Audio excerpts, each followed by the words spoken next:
Going to say I'm the boss? Come a little closer and lend me your ears. Don't worry, you keep yours while I keep mine. In each episode, we'll dig into the major stories, uncover the truth, and retrieve gems from Yada's blog. We'll discuss what's right, bark about what's wrong, wag our tails at the thrill of discovery, and take you on adventures through the exciting world we live in today. So, fasten your curiosity leash and get ready. Right then, coming to you with another episode of the Yada's Vlog on a Blog. Tomorrow's news, disseminated today. Let's dive in. All right. Well, I'm just a little bit trepid here with the Wookiees' introduction sort of rattling around, and at least in my ears as it was being played. Hopefully it was all okay as we do our live stream today. We have the infamous Roger with us. How are you, Roger? Very well, thank you. Very well. Good. You got big shoes to fill. Captain Kirk was pretty spectacular yesterday. Big shoes, yeah. Yeah, it was quite a program. But speaking of big shoes, or at least big ears, or big ego, or big mouth, or big tie, or big something, big belly, I don't know. Take your pick. It's a big tie, isn't it? It is a big tie, and it is a big belly, and it is a really, really big mouth. Trump actually said at the close of the G7 meeting, with all of the heads of state there, I'm the boss. What kind of an arrogant a-hole does that kind of thing? Yeah. Well, you know, he kind of is the Godfather, or at least he thinks he does. Look at what he's got going on. He's got protection rackets going on, shakedown rackets. He's got his own henchmen. He does. He meets all the Godfather stuff there. Yeah, he is the. Yeah, he's the Godfather, not in the sense of God, but in the sense of the mafia. It's mafia. He is the head of a criminal enterprise. Yep.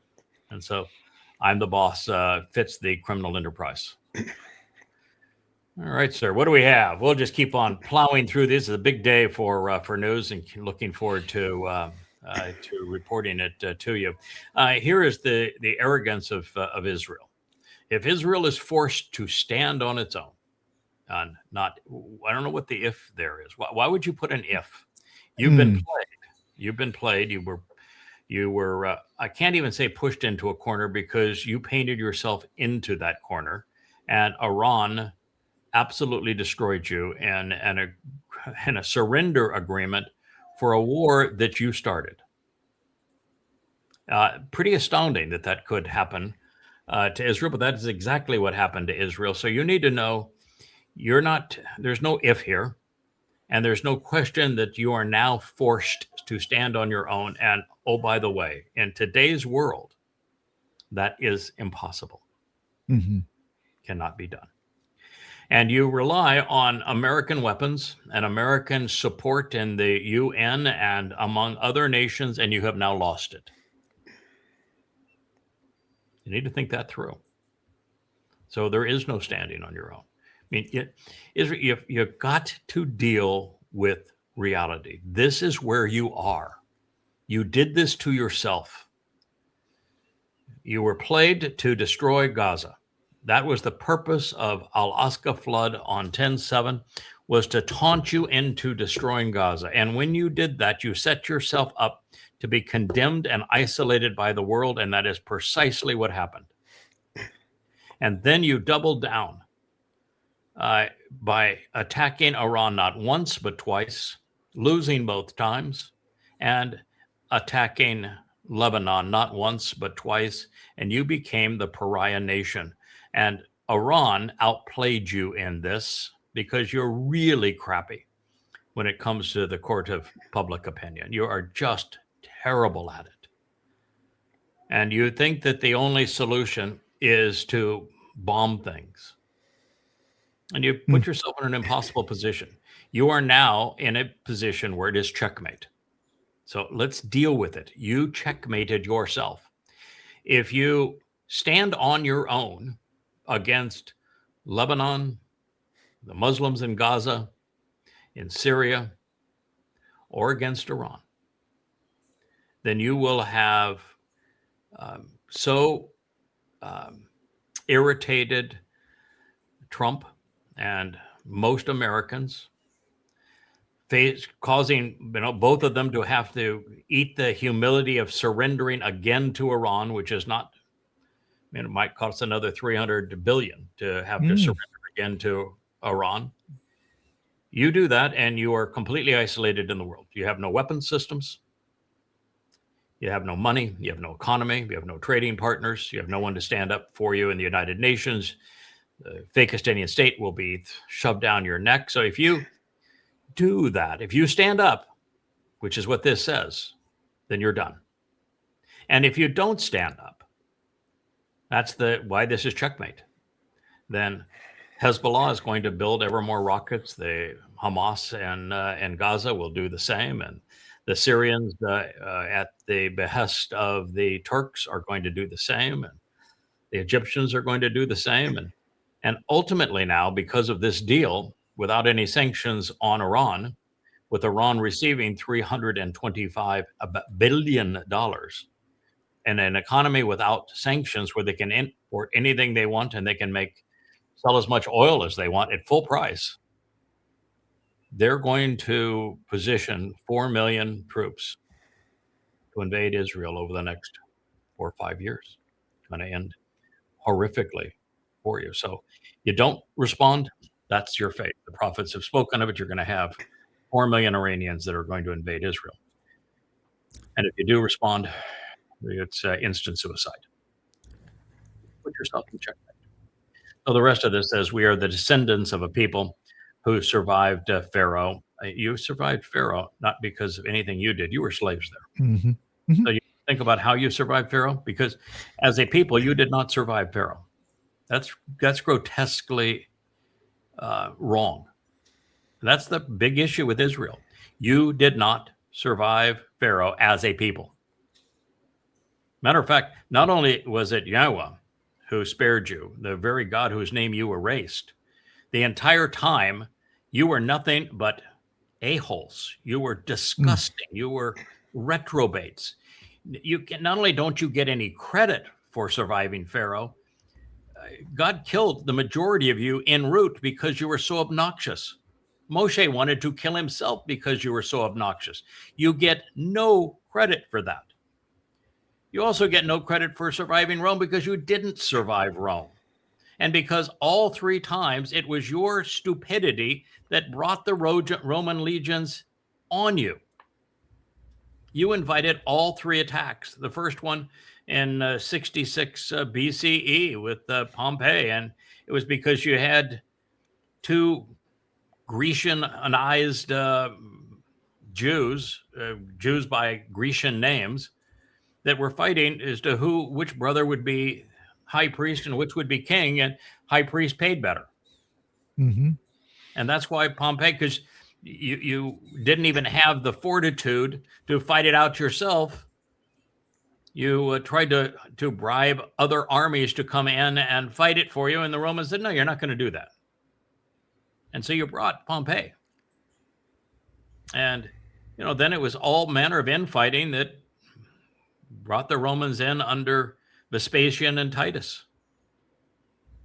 And then you lured them back with the stupidity of Rabbi Akiba, who is the founder of your religion, and his false messiah, Bar Kokhba. And you lured them back. And they flat out destroyed you, caused the Holocaust. You didn't survive them. You were deported. You were enslaved.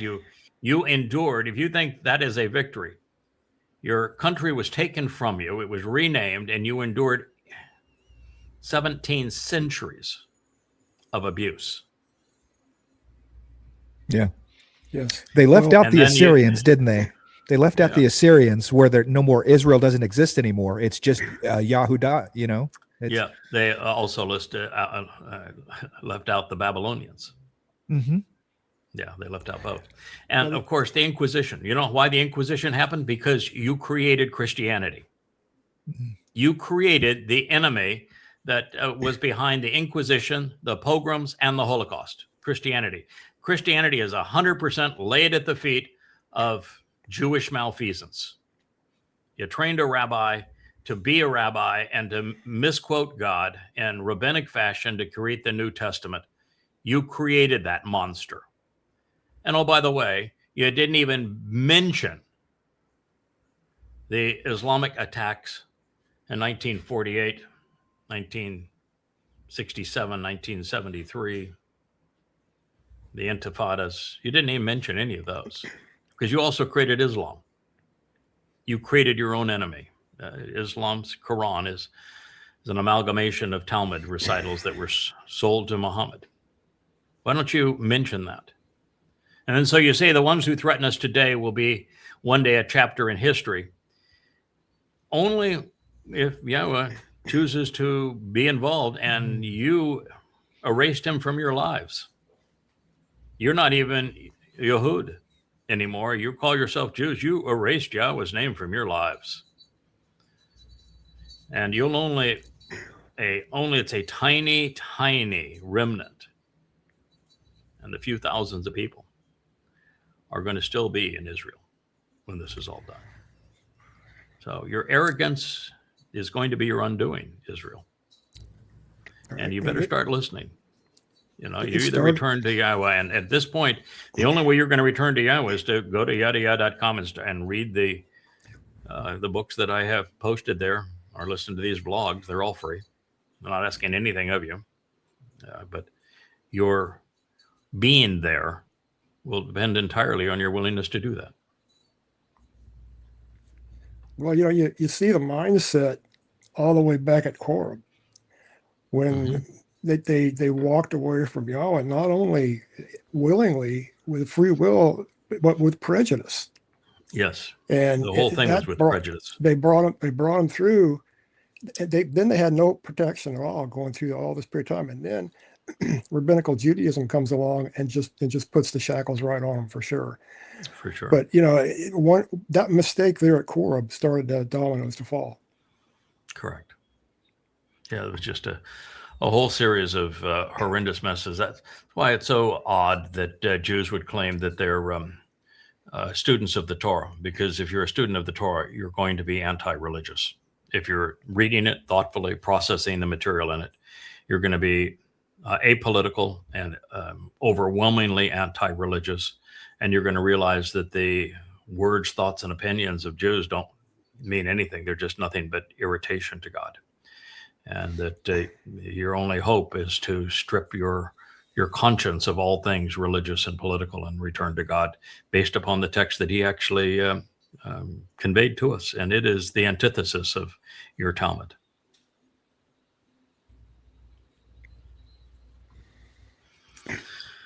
A socialist. Acknowledged socialist, just like New York. It's America was built because it chose free enterprise, and it rewarded free enterprise. And there wouldn't be a Washington, D.C. or a New York without the lure of free enterprise. That's what brought people here. And now that it has been built, you have Marxists that want to redistribute what others have built, even though a Marxist can't build anything. And so once it's, whoa, I'm so excited. Once it's redistributed once, it's squandered. It's all over. New York, Washington, no matter where it is. The Dems are dumb socialists. That's the reason why Trump is empowered and they don't get it. The rank and file of the Democratic Party and their primaries they're all socialists, and Marxism is a failed system. And they're going to triple down on it with this. They're just going to continue that we're just not socialist enough. That's why we're not winning elections. They're just going to, They haven't spread enough dough around to everybody yet. That's the whole Marxist mentality. We're going to punish success and we're going to reward failure. And if you do enough of that, guess what you get? Yeah. Ubiquitous failure. Everybody's hungry. This is funny. You don't need no comment necessary. The only difference between those con men is one of them would charge you for the Kool-Aid.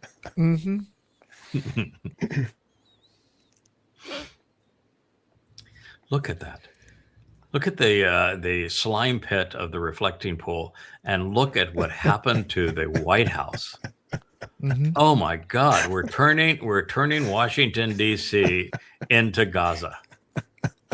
Oh, what a travesty! I spent many years dealing with algae, and I can tell you, I could have a crew out there in 24 hours or less get that thing sparkling clean, or it would stay clean. And I don't know what they're doing wrong, but it's a simple fix. Just takes manpower. Okay. And some chlorine. Well, chlorine. Yeah, that my fix for algae has always been either bromine or chlorine, and both of them seem to work pretty well. But if you go light on your bromine and chlorine, particularly when you're in the tropics with the high heat that we have here, particularly if you have a bottom of something that is that draws heat as opposed to reflects heat, man, it turns nasty in a heartbeat. But this dum-dum, everybody on Earth that has any experience could tell you that you take a pool like this that doesn't have circulating water and doesn't have a chlorinating system, and you paint the bottom of it a dark color, that is what you're going to get. A swamp. A swamp. Put the alligators in. The alligators don't like the bromine, though, very much, or the chlorine. So it's just you pump lots of chlorine. Now, one of the problems of course, putting a lot of chlorine at this stage is that there is so much algae there.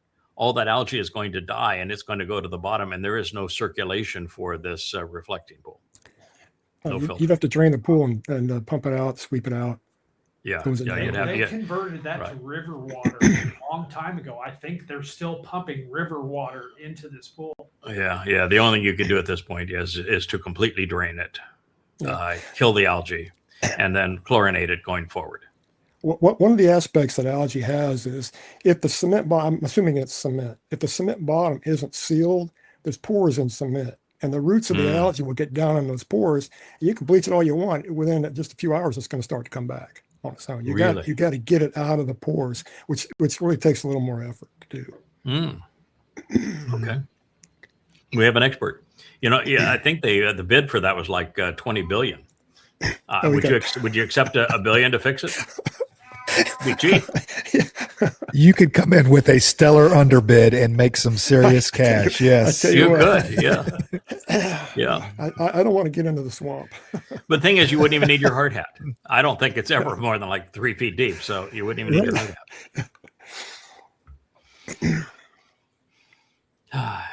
Imagine that we have fallen so far in our valuation of companies that failure is rewarded. Losing money is now highly valued. You have a company and SpaceX that is comprised of 3 things that have done nothing but lose money and will always lose money and have no chance of ever making money. When you're in a position where your main business on SpaceX is delivering satellites into orbit, and you have a 95% market share on delivering satellites, and you're losing money with a 95% market share, then you are really in trouble, because your market share can never go up. And that means that the price that the customers are willing to pay isn't going to go up. You already have the advantage of monopoly. If you have the advantage of monopoly and you can't make that a slot machine, you're in really serious trouble. So there is no chance whatsoever that SpaceX is going to make money when they already have a monopoly and putting up satellites, and there is zero future on colonies on the moon, and even less than zero future on colonies on Mars. And even more stupid would be data centers in space. So it got nothing, and there is no way to make money on AI, and he's a nobody in the AI area. So SpaceX is going to crumble like Tesla is going to crumble, and this guy's going to go from being a trillionaire to a soup kitchen. Yeah. kind of already is a soup kitchen with the amount of government contracts. I'm just saying that it is. Yeah, this is, if there ever was government welfare, well, right now you've got government welfare and this man. That is what you got. Yeah. Wow.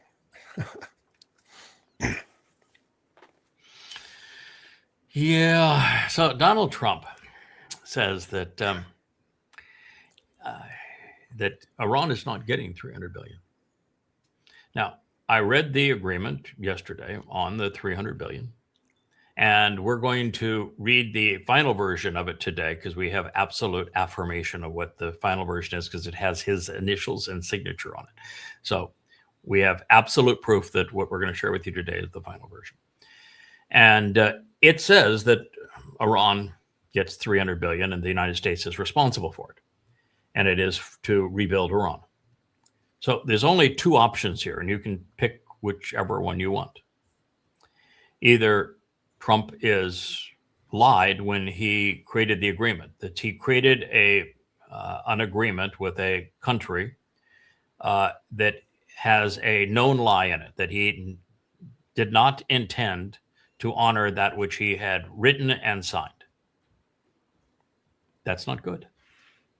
Or he's lying about having written it and signed it. Are his lips moving? Yes. And those are the only options. I mean, those are your only options. It's written in the agreement. So he is lying about the fact that it's not in the agreement. And if he intended to not honor the agreement, then he lied in the agreement, so that Iran is dealing with somebody who would deliberately lie in the agreement that they have written. And by the way, he has already violated his own agreement. We'll talk about that at the first paragraph of his agreement.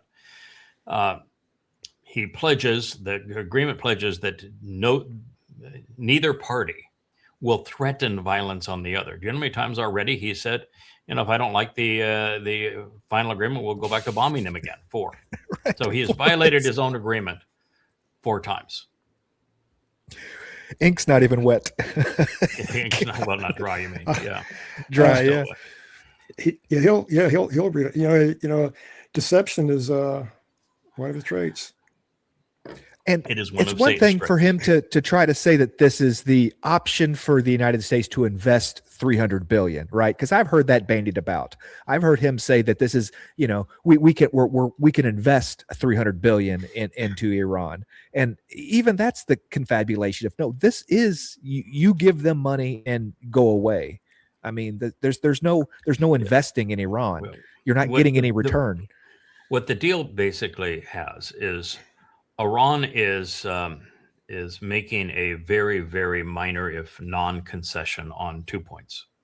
One is that it's continuing to reassert that it's not going to build a nuclear bomb. They've been asserting that now for 20 years.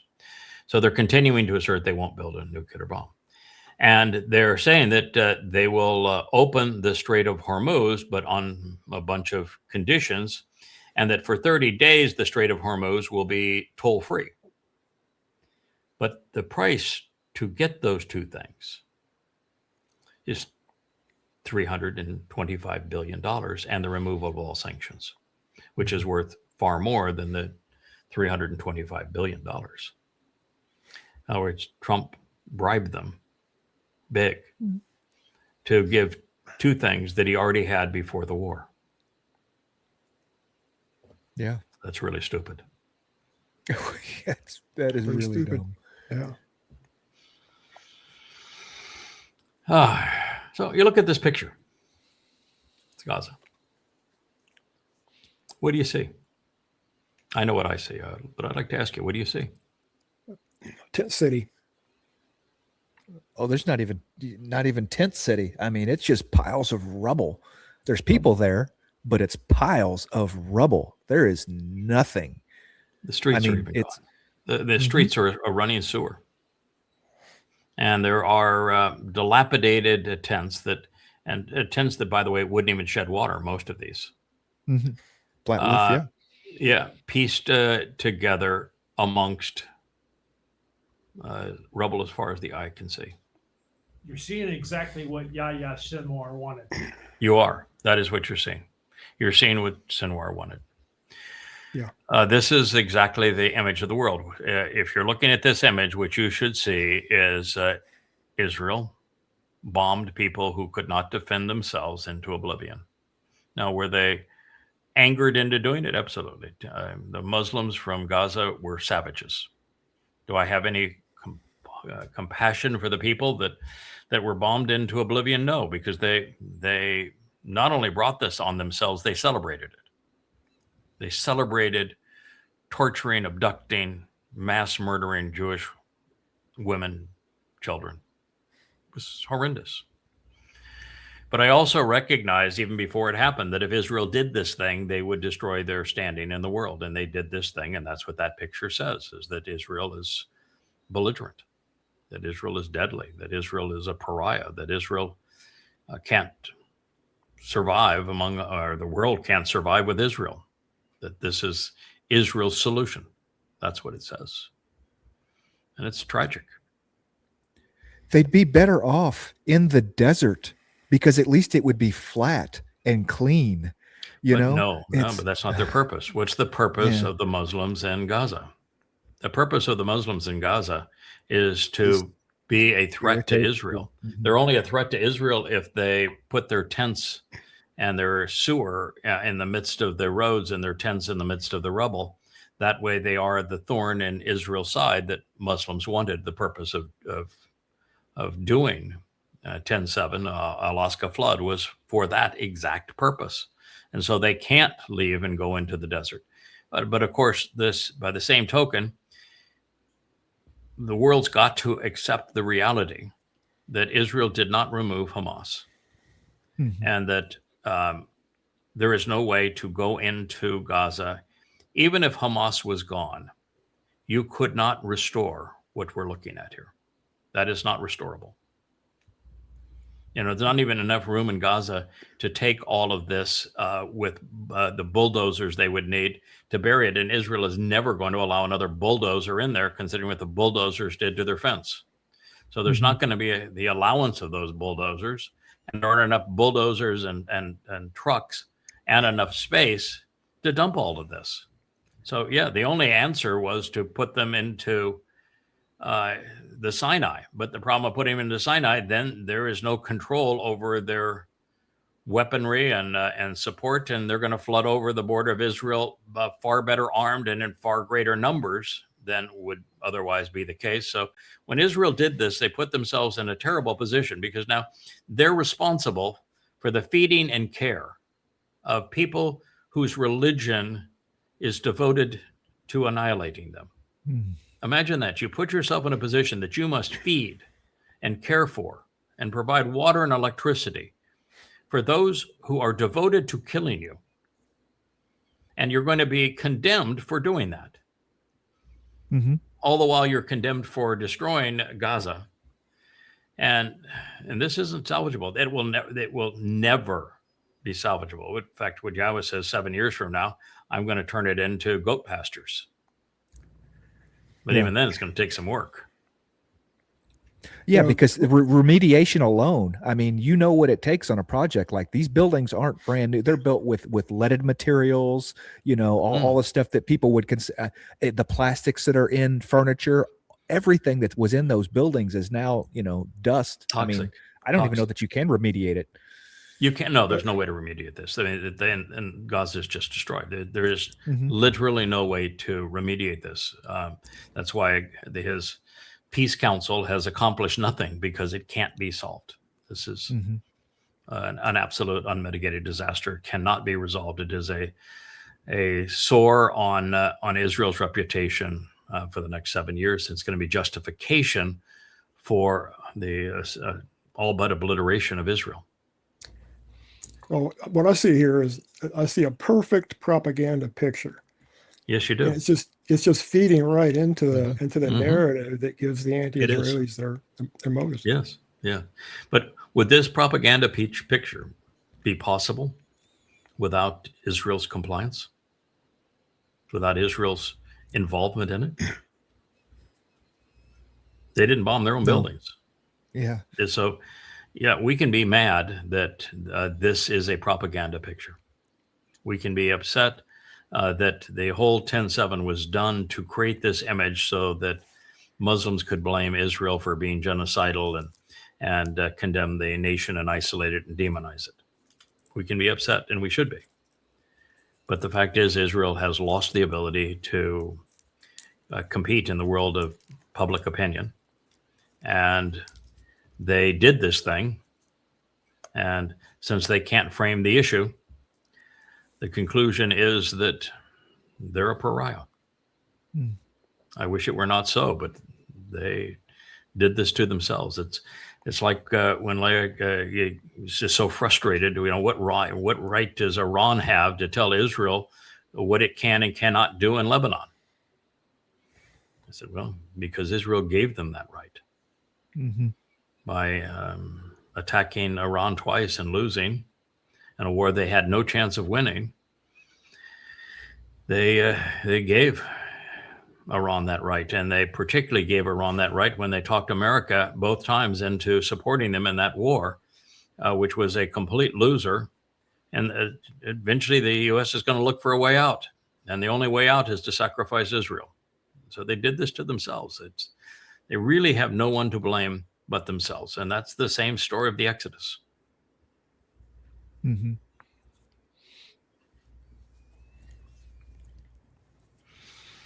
Boy, eyeliner boy. I wonder if he's also done lipstick. I don't think we go to the same makeup artist for these lip gloss, maybe. Yeah, maybe a little lip gloss. Yeah. It's of course, this is a pretty close up on me here. You're pretty close up there too, Roger. And I do have an extensive wardrobe and makeup session for these shows. I will I'll quite often go to the sink, and I'll put some water in my hands and push the hair back so that it's not in my face, and that's the makeup part of it. And then I'll go wardrobe. I'll go into the closet and say, I don't think I wore that shirt yesterday. How about that one? That doesn't smell bad or anything. I'll put that one on. That's we have Rich. It's at least a 20-second wardrobe and makeup for these programs.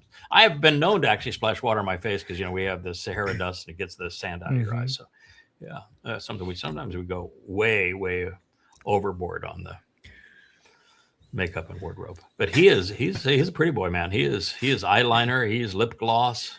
He tries hard. Yes, I wouldn't call him a pretty boy, but he tries hard. He tries hard. I don't mean pretty boy as a compliment. But he's all upset, and his deal is he wants to appeal to the Twistians, but what he doesn't recognize is that Twistian MAGAs are not enough to get somebody elected, pal. And he says, if you believe that Jesus is the Son of God and he rose from the dead on the third day, it was a dead God. Imagine that. And a person named the Son of God who isn't named in any of the 1,000 years of prophecy. God has 1,000 years of prophecy. There was some 40 prophets. The standard publishing is about 1,500 pages of material. And Jesus isn't mentioned once. And you want to say he is the Son of God. And that he was killed by men. And that his great proof is he pulled off the Egyptian stunt. He rose from the dead in a physical body. Imagine that. There's a lot of progressives that will say you're a crazy person. Yeah, I'm going to say you're a crazy person. You believe any of that? You're a crazy person. I'm not progressive, and I can say that. So there's a lot of people. I'm definitely not progressive, but I'm here to tell you, you are a crazy person. If you believe the lies that underlie Christianity, which is just literally one pile of demonic lies after another, you're a crazy person. You're stupid. You're either ignorant or you're irrational, or both.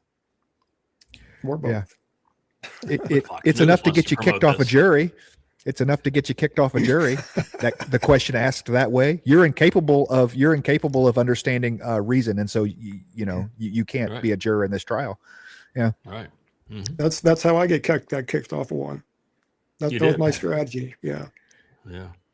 Yep. Yeah, I was only unable to get out of jury duty once, and I actually had to show up for the jury room, and they asked me like two questions, and they say, you won't work and go home. So it probably, I'm 71 years old, and it's inconvenienced my life at least 5 minutes. Mm-hmm. Yeah, Right. not doing that. No. Actually, I don't think. I'm trying to think. I'm not sure. I think there's only one time that I've actually seen, no, twice that I've seen the inside of a courtroom. Mm-hmm. I have never was sued, and until I came to this island, and it was part of two lawsuits on this island. A lot of malfeasance when you get into the Caribbean. And I had a friend that represented me and settled both cases for more than I would have thought could have been achieved. Tremendous success, and with a minimal amount of effort in both cases. And other than that, the only times I've actually been in a courtroom is I tried to help a young man who later turned on me. And I showed up at his trial and was just horrified as to how bad the judge was. And I served as an expert witness in a case. Just because it was a friend of mine that was bringing the case. They needed expert witness on airplanes. I know a lot about airplanes. And so that's it. Not much for courtrooms. I learned a long time ago that America does not have a justice system. Mm. We have a legal system. And that legal system does not care about right or wrong or fair. If you're looking for fair, that's not fair, and you use that term in front of an attorney, they'll say, you need to wake up and understand. We do not have a justice system. We have a legal system. What's fair is meaningless as you go forward here. Mm-hmm. Absolutely. Sad but true. This was pretty amazing. That the green there is the hundreds of thousands of hours in America that Americans are spending having romances with their AI companions. And the red is the time that they're spending on social dating sites, computer dating sites.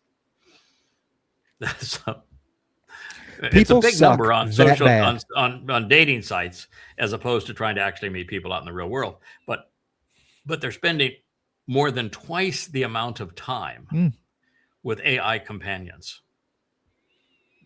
Yeah. Dear AI, am I a handsome fellow? Do you really love me? Tell me the truth, AI. Right. Mm-hmm. It's always on. It's always there. It always tells you what you want to hear. I mean, what? And I'm sure they can take on any pretty form that you want them to take on. Mm-hmm. Yeah. Well, I don't know about the What language Elon models, Musk but does. yeah. Pardon? That's what Elon Musk does. Oh, it's what he does, yeah. He's so totally fascinated with his AI characters. Yeah, he is. Yeah, he is. He's lost in that imaginary world of.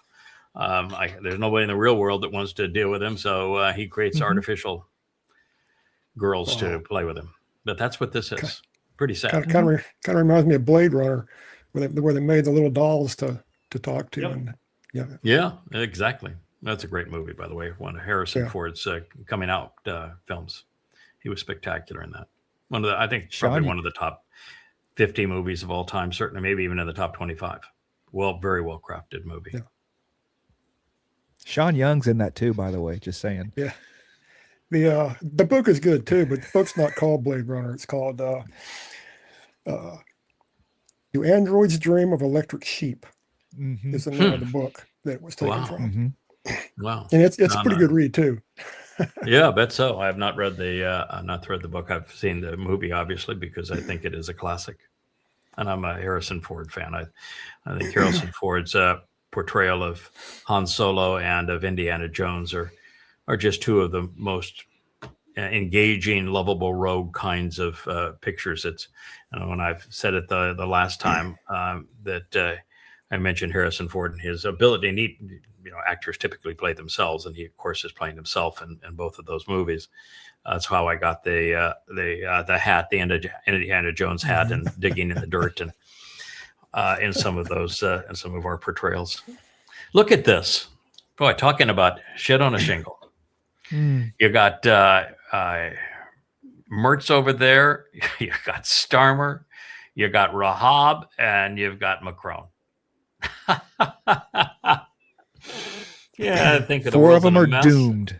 They are doomed, and they don't even know it. Those are their popularity. If you were to combine the popularity of those four goons, I'm not sure you would get to a majority, even if you combine them. Mertz is down in the 15%. Starmer is in the 10%. Macron is, I don't know, sub 10%. And Trump, he's got the MAGA true believers here at about 38. So I guess you'd get, because of Trump's MAGAites and their insanity, you'd get to 50%, but barely. Yeah, it is a Europe that is ripe for war, just so these guys can stay in power. You know, that's exactly and that is what people do. They politicians, when they're on the way out and they have no options, they declare war because people rally around their leaders during times of war. Yeah, yes, it's a little self-liking group there, little group like. They actually they don't even like each other. Yes. Oh no, they hate each other. Look at Starmer's expression. They hate each other. I'm the boss. Where's Zelensky? Where's Zelensky? Yeah, too busy bombing the camera Russian might be too hard refineries. to show him. Yeah, he doesn't qualify for G with a great, I guess. Yep. Here is the dumpster. He is at the G7, and he is fanning the flames of his agreement. And what he's saying is the reason that I negotiated this deal, but by the way, he didn't negotiate the deal. He was given the terms of surrender. Those terms of surrender haven't changed really from Iran's 10-point plan that we talked about 2 months ago. But it is lose-lose, which is Satan's way.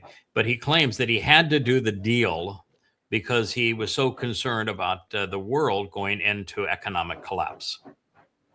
And the only reason the world would go into economic collapse is because the Strait of Hormuz was closed. But the Strait of Hormuz wasn't closed before he started his war. So he's now saying, I'm going to buy my way out of my mistake with $325 billion. Hey, dumpster. Shrewd. Very shrewd. Shrewd, man. I'm going to bankrupt America even further to buy myself out of the mistake I made. And then I want to pat myself on the back for saving the world economically. I just got to wonder how all that would be cut up. Who'd get what cut, what percentage on down the line, how far that's going to be spread throughout the community. Oh, well, in Iran, the $325 billion, yeah. Well, I think Iran's going to do a number of things with it. I think clearly they're going to spread some amongst the people who were supportive of them and sacrificed during this war. They're obviously going to increase their manufacturing prowess in missiles, which will be really easy for them to do because they won't be sanctioned now and will be able to have access to more solid fuel boosters, which are instantly ready. They're vastly superior to liquid fuel boosters. They make them, but they'll have all the components to make them in much greater quantity. They will increase their drone manufacturing capability. They'll build more factories underground. They will arm and train the 4 million that will be invading Israel over the next few years. I mean, there's a lot of things they're going to do with it. And, and the thing, too, about Iran that's quite different than other countries is there are no super wealthy entrepreneurs. The people that were making big money on oil back in the days of the Shah are living in Brentwood right now. So what is an Ayatollah going to do with bucks? What is a Islamic Revolutionary Guard going to do with a bunch of bucks? It would go against their whole mentality. So, the majority of it, I think, will be used responsibly, and the others will be used to build up their military to destroy Israel. Yeah. Yay for Trump. It makes perfect sense they'd put it to work in that way, for sure. Yeah, it'll be a blend of all those things. They're going to continue to engender the loyalty of the citizens by having not only won the war against the United States and Israel, but by enriching them and spreading money around that community and saying, this was in gratitude for what you've done. But at the same time, and it's not going to take big money, but they'll have plenty of money because now they no longer will be selling oil at a discount. All sanctions are lifted. They won't have any problem importing anything. They'll go back to their tolls very soon on the Strait of Hormuz. But between the sanctions, the tolls, and the $325 billion, it puts Iran in a really, really favorable position. Yeah, I wonder if they By have the way, enough. that's going to be it's. By the way, it's more than that because all of the Arab fiefdoms around them are going to be paying protection money. Yeah. I wonder if they have enough people and enough construction industry to ramp up all the building projects because they have airports to rebuild. They have, Bridges, public dams, infrastructure to rebuild, bridges, hospitals, aqueducts, all this, schools, hospitals, schools. Yeah. I mean, I wonder how fast they can ramp up, Well, the interesting thing is they don't have to ramp up the building of their nuclear program or of their missile program or their drone program or anything of that nature because they were already underground and they were unfazed. So all of the money they can spend on public processes because even when sanctioned, they had plenty of money to bury everything and the West made no dent in any of it. So their military infrastructure hasn't been hurt at all. And they don't want a conventional Navy. It wouldn't do them any good. And they don't want an Air Force, wouldn't do them any good. So they'll double down on what got them here. And one of the reasons they're in a position to say we don't want a nuclear bomb, and they didn't want a nuclear bomb previously, they don't want to destroy Israel. They want to conquer Israel. That's the goal. And since they have 4 million men that will be armed that are going to march into Israel, the last thing they want to do is to detonate a nuke there that would make it impossible for them to invade Israel. They want the Great Jihad, and the Great Jihad has to be into a place that hasn't been nuked. So that's why Iran never built their nuke, and they may have them now, but they're not going to blow them up in Israel. That they'll use them for other purposes.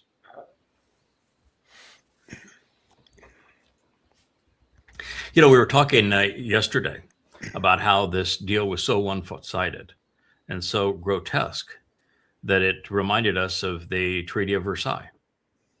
Do you know where this document was signed? Versailles, yeah. In the Palace of Versailles. It was signed in exactly the same place. So the very Treaty of Versailles, signed on June 28th of 1919, that charged Germany with what was then $30 billion and reparations, was signed there in the Palace of Versailles, and it brought on World War II. And this one, who knows? It could bring on World War III, but it was signed in exactly the same place. I would ask you, though, do you know what $30 billion, which was the fine on Germany for war reparations, what is $30 billion in today's dollars? Do you know? Only because I read the Post. I think it's $300 billion. That is correct. That is what we've done to our currency. That's how deficit spending and keeping the illusion that there is solvency by increasing the monetary supply, quantitative easing. That is what it has done to the value of the currency. The U.S. currency since 1919 has been devalued to the point that 30 billion then is 600 billion today. Pretty astonishing, isn't it? That's what, a 95% devaluation of the currency? Yep. Yeah. I could tell it at the grocery store this morning. Yeah, it's boy, you come here and you look at the price of eggs or meat or anything. It's even building materials. I could not do what we did in terms of the restoration of this property. Things are just prohibitively expensive. I would have found, I mean, just leave the country for, go sign it in front of the Eiffel Tower. Of all the places, why couldn't you just find anywhere else, right? Yeah, well, egotistical. He wanted to go down in history. But the problem is when you have a deal, and this is the problem that Iran's going to have to deal with, is that just like the Treaty of Versailles, it was so one-sided that it wasn't honored, and it brought war. This deal is so one-sided in favor of Iran. They negotiated too good a deal. And when you negotiate a one-side deal, it's never honored by the other side. So they actually erred in pushing it too far in favor of Iran. And you can do that in a deal. That's why I talk about deals all the time. I know infinitely more than the dumpster here does. All of my deals, I would talk about them. We'd find out, we'd always begin as to what do you need? What do you want? What do you have to offer? We'd all share that. We'd come up with a mutually beneficial deal that was great for everybody. We'd shake hands on it. And I said, just so that there's no misunderstanding, I'm going to write down, put in writing what we agreed to. And I want you to read it through and correct anything that you think that I have mistaken here. And now we'll have a written affirmation of what we agreed to do. And you never need a lawyer. You never need a formal contract, because both parties are naturally prone to want to execute that deal as it was discussed. And I done thousands of them in my life like that. And that's not what this deal is. This is a surrender by the United States. Wow.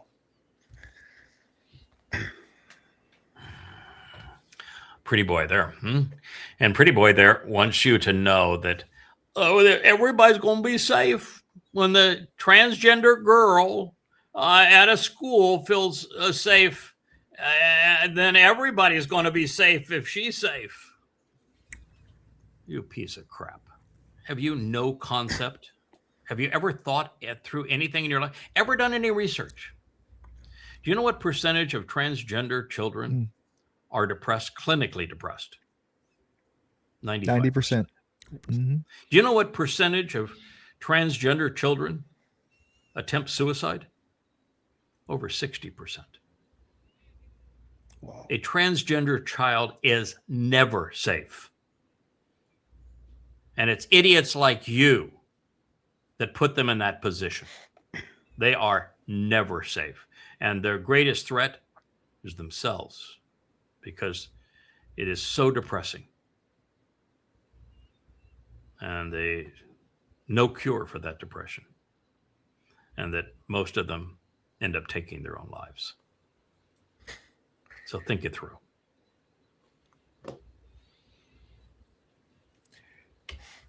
The whole idea of transgenderism and promotion of transgenderism, it just completely blows my mind. I don't understand it whatsoever.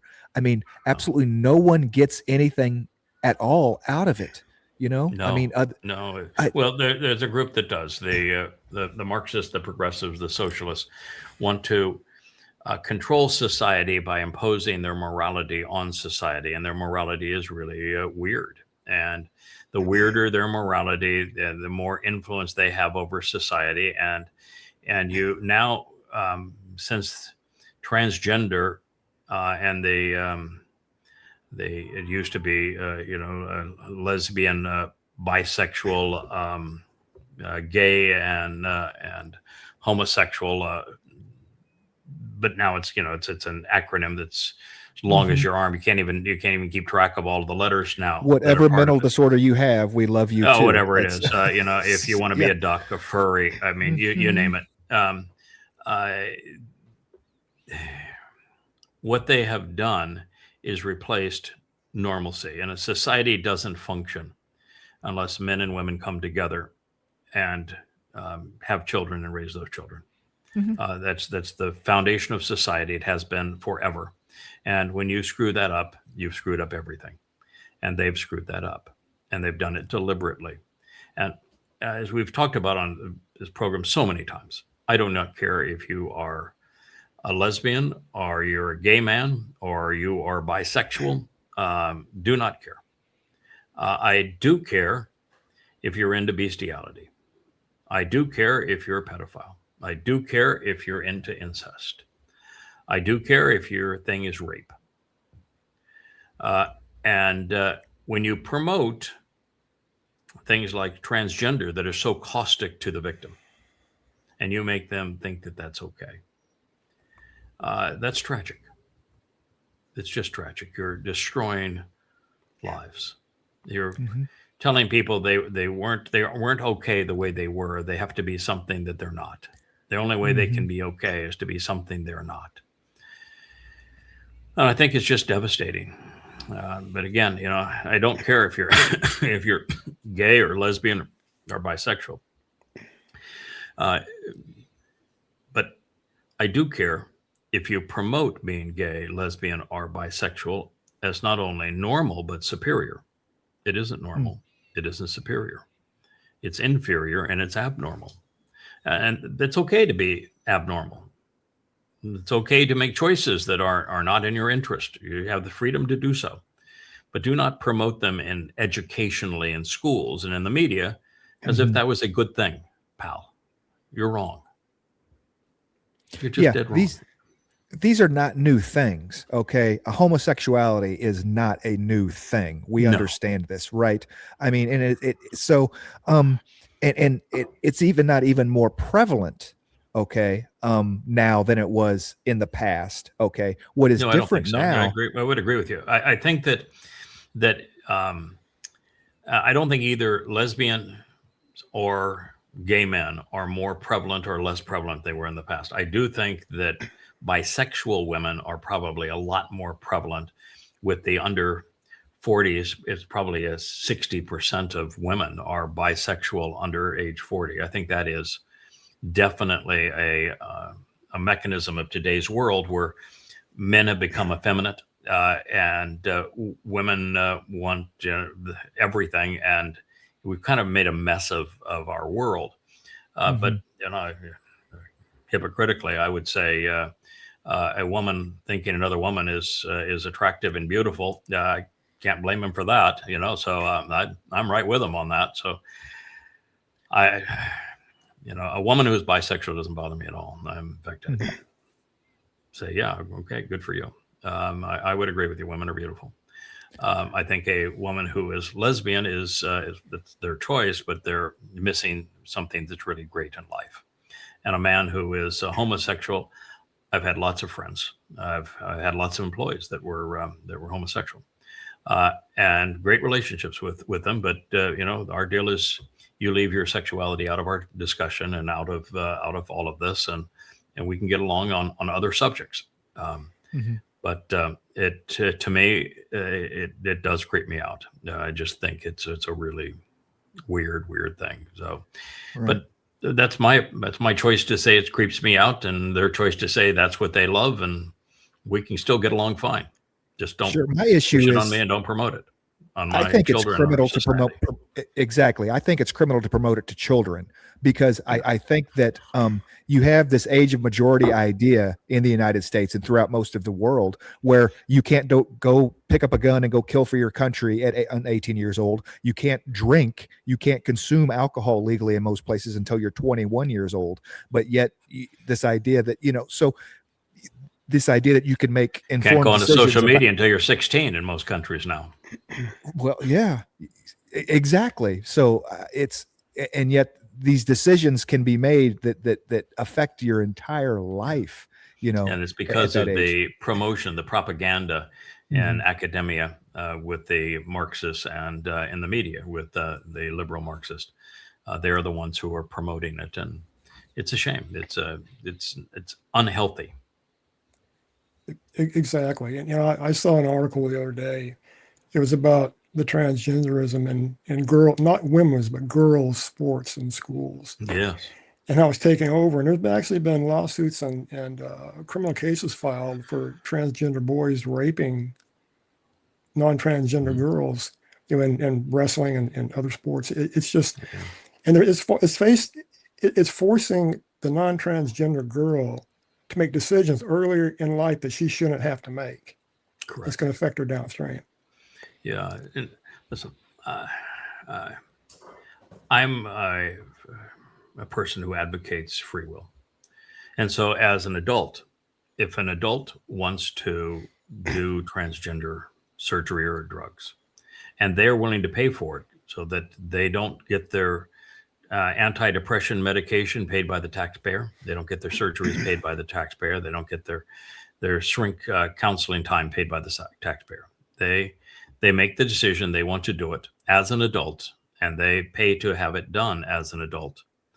And they don't go around and promote it to children to do the same thing, then it doesn't bother me. Go ahead and do it. Do not care. But when it's the way it is now, it's a tragedy for society. Mm-hmm. It's really a travesty what we've done, and the increase in suicides and in depression are a legacy of that. I don't know what the percentage is of transgender rape and sexual abuse versus non-transgender rape and sexual abuse. I don't know what the statistics are, so it's hard for me to comment on whether or not that's a part of the equation. But the suicide rates and the depression rates are public and very well known.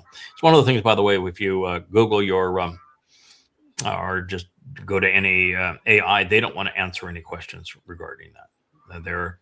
They're trained to skirt that issue. And so you actually have to find the research and review it, because the AIs won't give it to you.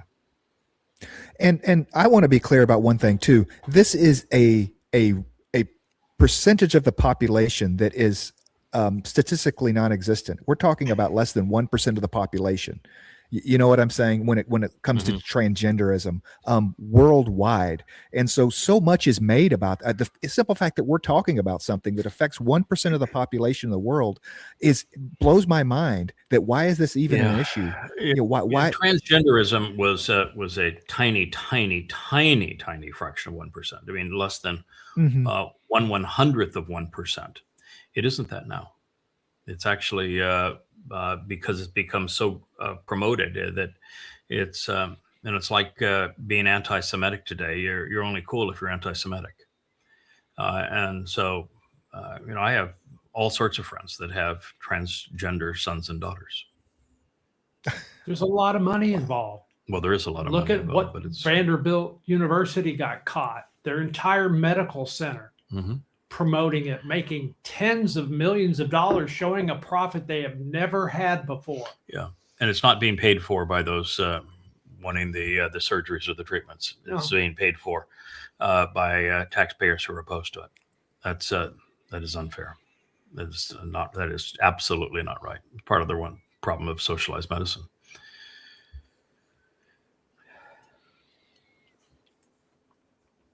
It's an interesting find. We've known of this find for some time because of the lead tablet that was found there that actually has the earliest impressions of the Paleo-Hebrew alphabet. That, in fact, I used it to update our Paleo-Hebrew alphabet. You can go to our website if you want to have access to it. It's Yahowah as a font. It's free.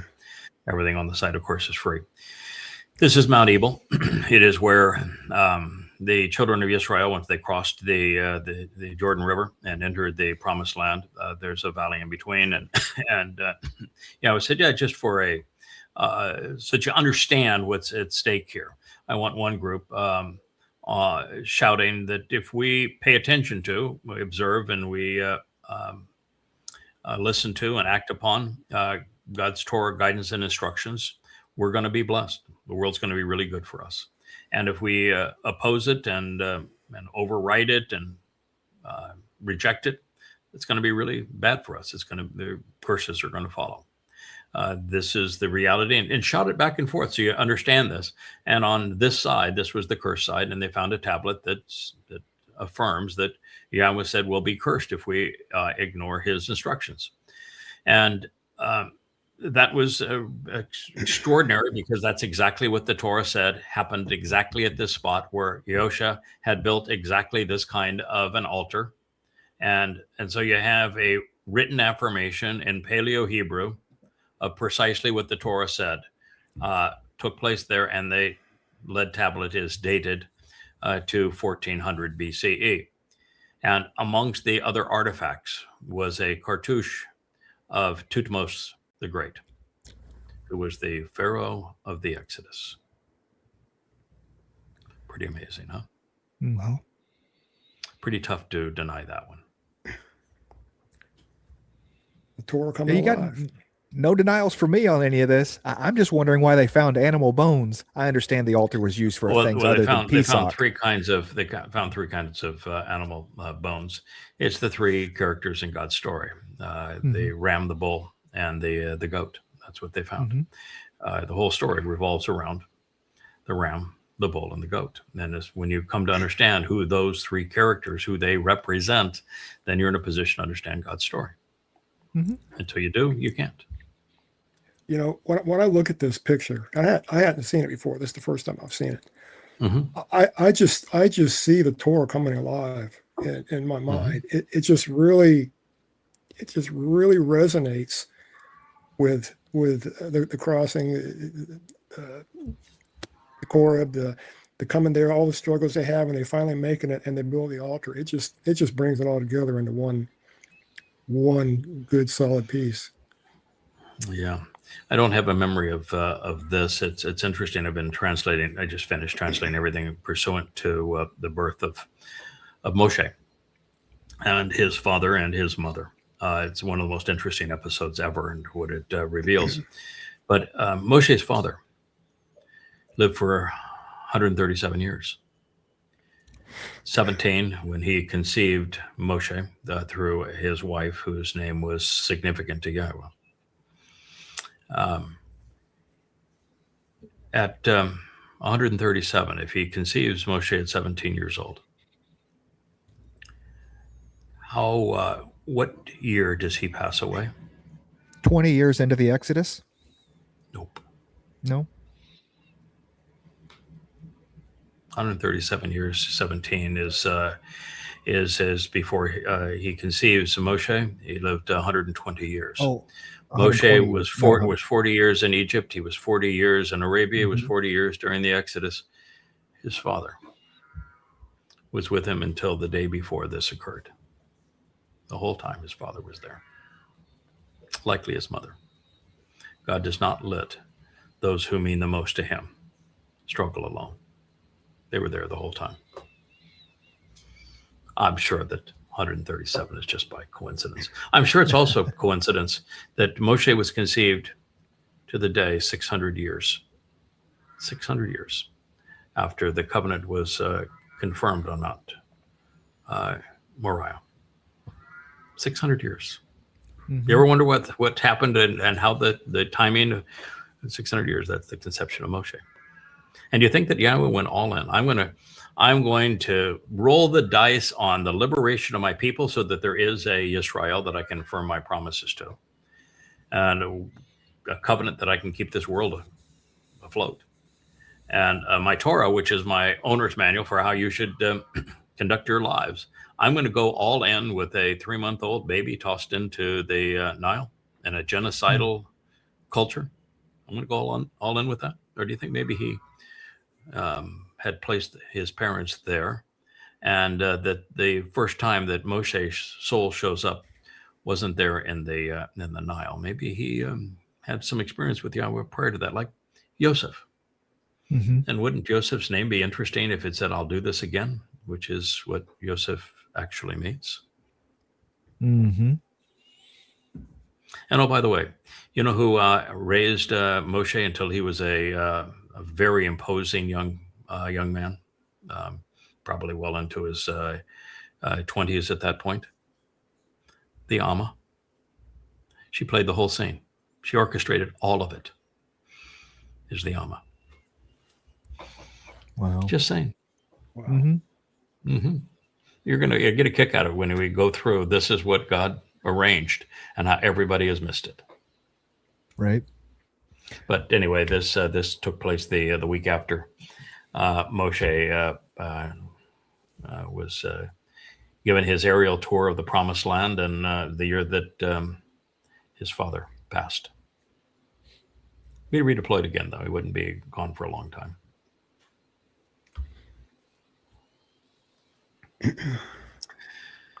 Purely satanic, purely evil, purely deployable. He's saying, this is not the final agreement. It's a memorandum of understanding. If I don't like it, I'll go back to shooting them again. I'll be dropping bombs on their head. If I don't like it, they have to behave, or I'll go right back to dropping bombs in the middle of their head. Sounds like a That threat. doesn't make you just want to vomit. I mean, I want to puke.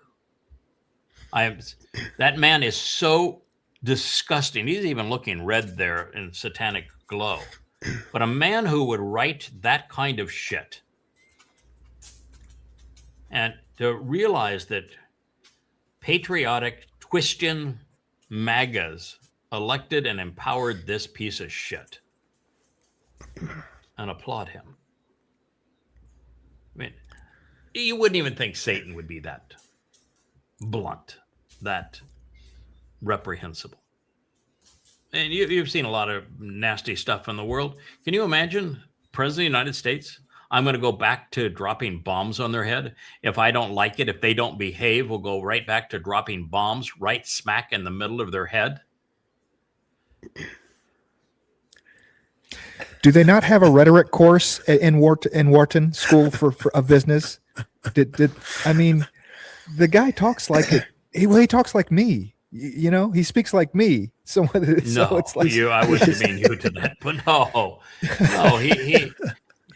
he speaks like the retard that is a deadbeat alcoholic. That's a multi-time felon. Thug. It's just a thug. You would think that this is what a hitman for the mafia would sound like. Yeah. Wow. We'll go right back to dropping bombs right smack in the middle of their head. Yeah. Am I being too moral here to say I think this is reprehensible? That's the blabbers of someone that's possessed with narcissism to the max. Just a psychopath. Schizophrenia. I mean, only a psychopath could say that. You'd have to be a psychopath and a narcissist and likely demon possessed, which he is all three, to make a statement like this. Mm-hmm. It's not something a sane person would do. No, there is no sane person has ever made a statement like that. Never in the human history. This is the rhetoric of a deeply disturbed, satanic psychopath and narcissist. And we're just getting warmed MAGA up. Christians, you elected him. You should just be absolutely embarrassed. Mm-hmm. Oh yeah, we're getting warmed up. He's going to be far worse as we go forward. Imagine that B-52 that crashed at Edwards Air Force Base. It had an 06 on board. 06 is a full bird colonel. It had 2 05s, lieutenant colonels. It had 3 04s, which are majors. Can you imagine that? And the other two guys down here, they were they're civilians. Mm-hmm. On what is reported as a test flight. They were taking a joyride with 3 colonels taking a joyride.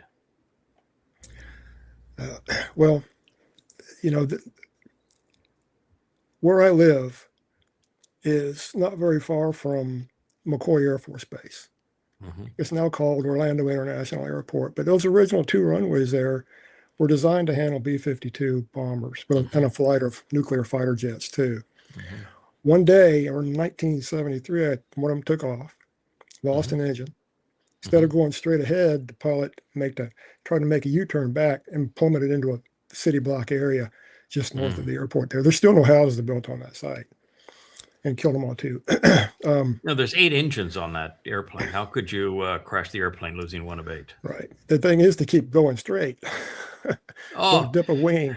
You know, I owned, I've owned a lot of airplanes, and when you own high performance airplanes, you go to flight training, you go to simulator school, and 2 of those airplanes, they actually came up with the plan that if you lost an engine on takeoff, you do a 180 turn and you come back and you land downwind on the same runway that you took off, if you have reached 1,000 feet in altitude.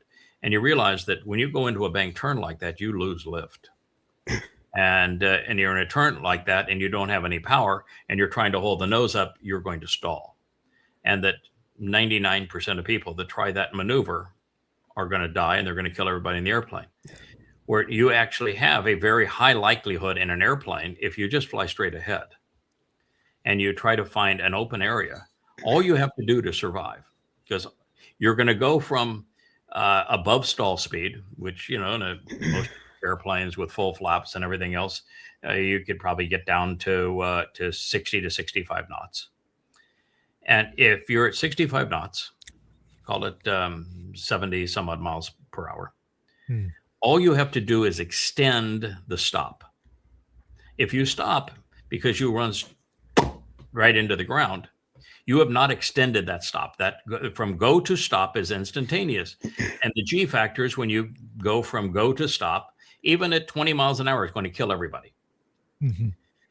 But if you slow the go to stop over 3 seconds, even 2 seconds, because you landed in a field, because you put it down on a street, because you stalled it into the tops of trees that slowed you're going to walk away. People are going to survive. The airplane's going to be all banged up. You might break a bone or two, but you're going to walk away. And they just need to teach people that if you've got a stalled engine, keep your wings level, keep the nose at an attitude that you don't stall the airplane, and put her down at a place where you go from go to stop over 2 or 3 seconds, and everybody will walk away. It's not that difficult. So I guess what we're saying here is that you called it a joyride, and were you being serious? I mean, you think that there was a pilot that doesn't fly the B-52 every day and would be trained I'm not for saying that. There were 3 majors in the airplane. The first guy top right, and the first guy on the second row and the second guy on the left, they're all majors. Mm-hmm. And so it is quite possible that although it's odd to have 3 majors as the pilots and engineer, co-pilot, pilot, and engineer, you'd usually have somebody of a higher rank in the left seat, a little lower rank in the right seat, and then lower rank again as the engineer. You'd expect to have a lieutenant in there for certain.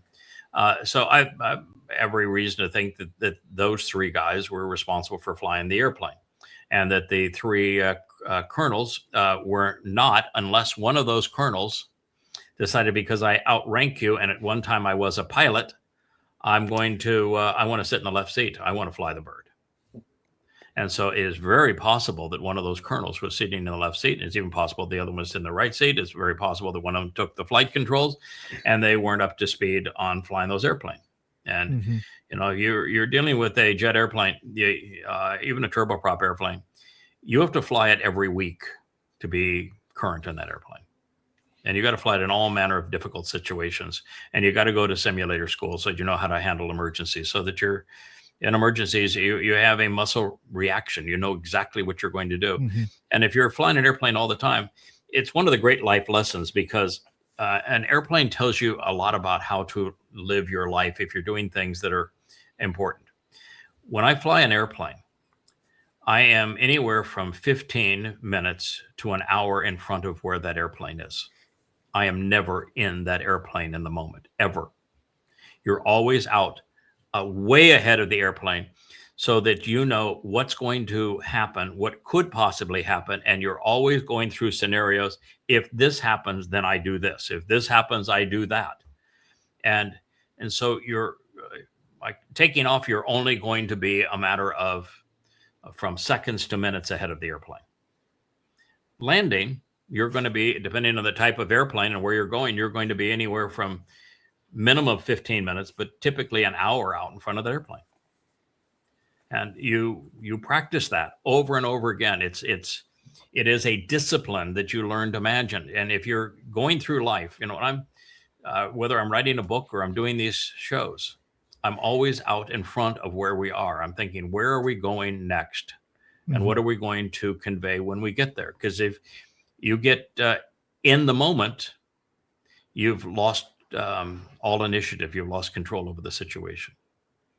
You get very easy to play when you get caught up in the moment. That's what Israel didn't do as it relates to its war with Gaza and its war with Iran and in Lebanon, is they got caught up in the moment as opposed to being ahead. Consequence is such an important thing, and an unintended consequence is something you need to be able to deal with. And that's my whole life in business and in as a yacht captain and airplane captain. I'm not the quality of the diver that you are, but I'm a certified diver. You're always out in front of where you are. And you've always rehearsed every emergency before it occurs. So you know what you're going to do, and you're going through all of the potential things that can go wrong. And you're even playing the things that go right. I remember in business, the reason I succeeded is that I had practice conversations on the way to a meeting. I would bring up in my mind everything that the potential customer would have to say that was contrary to what I wanted to accomplish. And I realized that if I framed what I was my response, and it was spontaneous, a good response that's spontaneous is infinitely superior than the perfect response that's delayed by an hour. So that's what we did. Yeah. And obviously that did not happen here. And it doesn't happen much in life anymore. People are behind the curve. Israel's been behind the curve. It's why they're so vulnerable now. America's behind the curve. That's why it's so vulnerable now. Big time. So you don't like long walks on the beach then, right? No, and they're not going to spend time in the prophets, because the prophets are a historic clue manual as to what's going to happen in the future. And if you know what's going to happen in the future, then you're prepared for it before it occurs. And so you're living through the prophets in advance of where you are. Like we say, this is tomorrow's newspaper delivered today. I know where we're going, and I can tell you where we're going and how you can prepare yourself for it. And one of the things that's just critical is don't live your life in the moment. Be ahead of where you are. Good advice.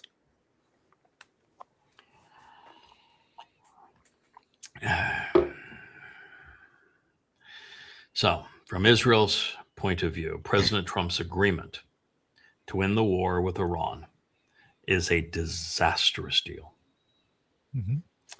Because it accomplishes none of Israel's war claims. Wrong. Okay. It didn't accomplish any one of Israel's war claims, and none of Israel's war aims were accomplishable. They were not going to get regime change. It was impossible under those circumstances.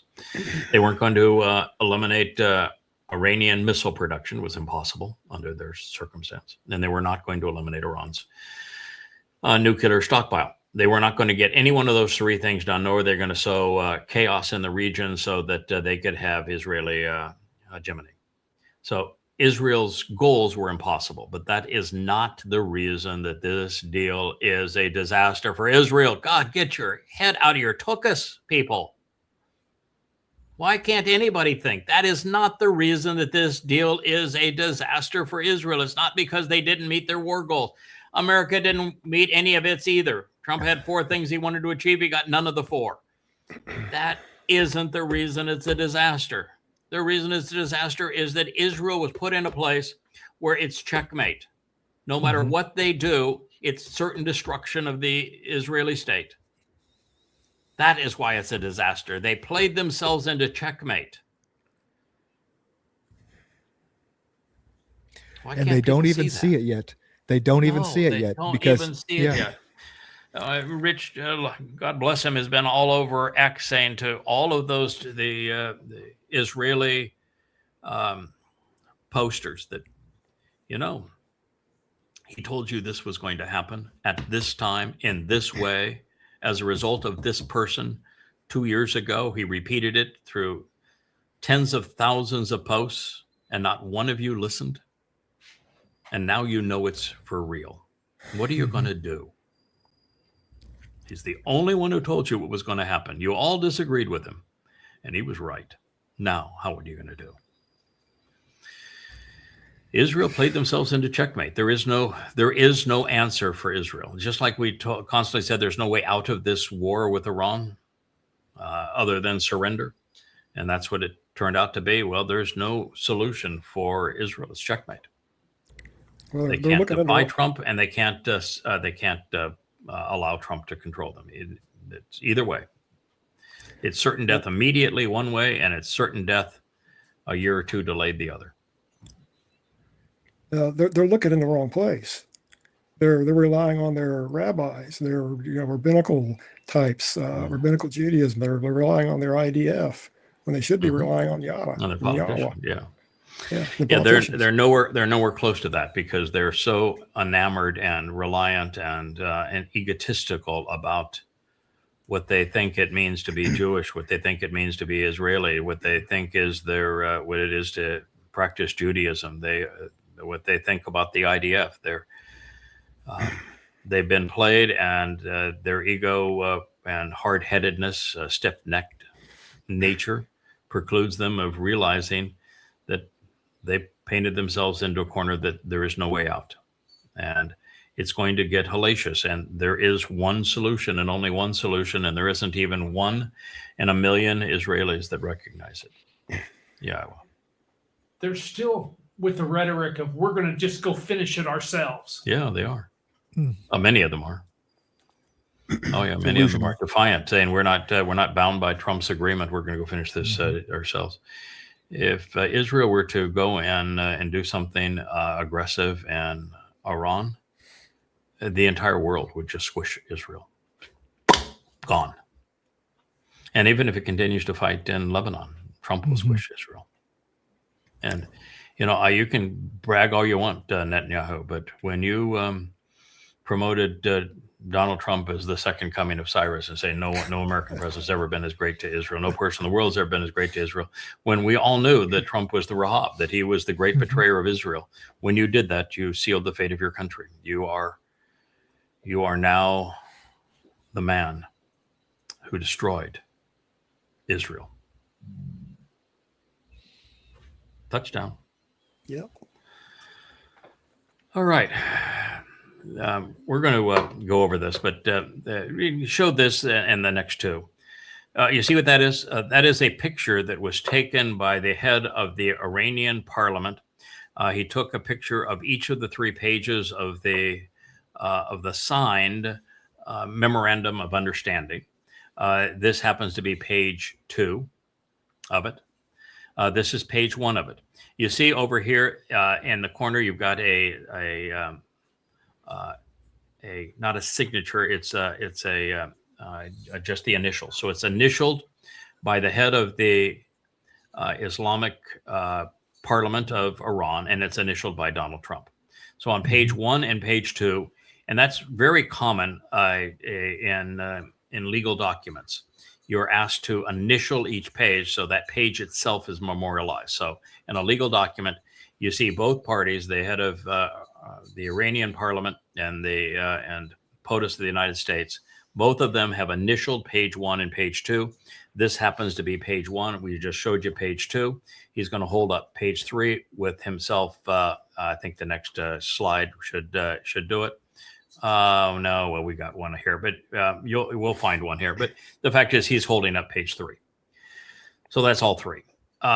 So now we know, because we have Donald Trump's signature on it, and we have the Iranian signature on it, and we have the president of the Iranian parliament holding it up, that we know exactly what's on that document.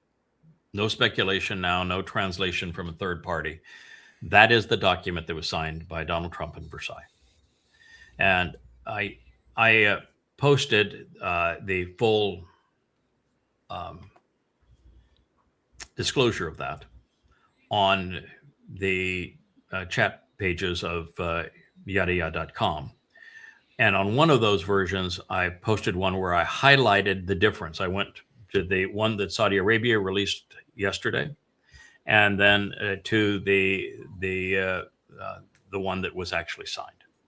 And there are some significant differences between the two, and I want to share those differences, and I want to talk about what the differences mean.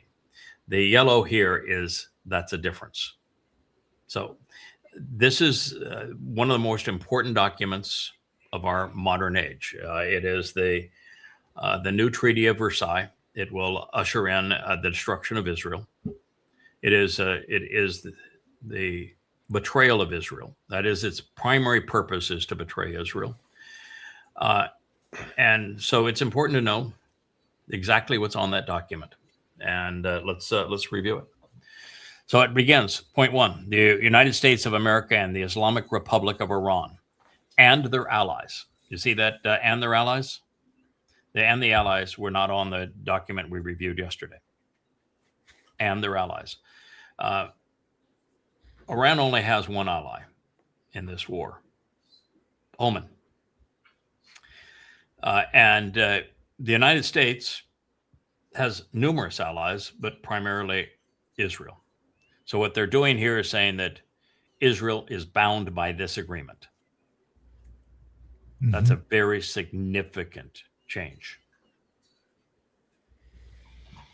In the current war, by signing this MOU, that didn't have that language in the other one, because this says that once it's signed, and now we see the signatures, that many of these points are binding. The ones that are binding are designated as already binding. This is not a memorandum of understanding where then you take these things and decide what you want to do with these points. There are many of these points that are binding upon the signing of this memorandum. We'll talk about those, and we'll talk about those that are to be negotiated later. But point one is valid. It's imposed, not by future negotiation, but by the signatures on it. So by signing this memorandum, it is declared the immediate and permanent termination of military operations. The previous one did not have that terminology. On all fronts, including Lebanon, and undertake from now and from this point, and not to initiate any war or any military operations. You know, the world now has all sorts of terms that they don't want to use war, so they've added or military operations twice against each other, and refrain from the threat or use of force. Trump we just read his own post where he says, I'm going to drop bombs in the middle of their head. Mm-hmm. That is a threat of force. He has already violated the initial clause of the agreement that he signed. Against each other, and ensuring the territorial integrity and sovereignty of Lebanon. That's new. So that doesn't mean, before it just said including Lebanon. Now it talks about ensuring the territorial integrity and sovereignty of Lebanon, which means that for this, what Trump signed requires Israel to withdraw from Lebanon. Mm-hmm. It's not just to have an armistice there. It isn't just to stop the bombing. Israel must withdraw from the territory of Lebanon based upon this agreement, like a spanked dog with his tail between its legs. That's a huge change and exceedingly negative for Israel. The final deal will confirm. It doesn't say the final deal will be negotiated to change some of these terms. If the Donald doesn't like it, or if we don't behave, it says the final deal will confirm the permanent termination of the war on all fronts, including in Lebanon, and all other provisions of this paragraph. So the final agreement isn't to be negotiated as it relates to paragraph 1. It is to confirm paragraph 1. Do you understand? I mean, that's exceedingly different than the original language. And it requires the withdrawal of Israelis from Lebanon. That's pretty, and all fronts would also include Israelis withdrawing from Gaza and from Syria. Okay, so in this case, the difference between the agreement that Trump signed and the one that Saudi Arabia released is 100 times worse for Israel. Mm-hmm. It's a complete betrayal of Israel. It's checkmate. It assures the destruction of Israel one way or the other. They only have 2 options now, and both of them that will lead to Israel's demise. So, and now point 1 is not negotiable.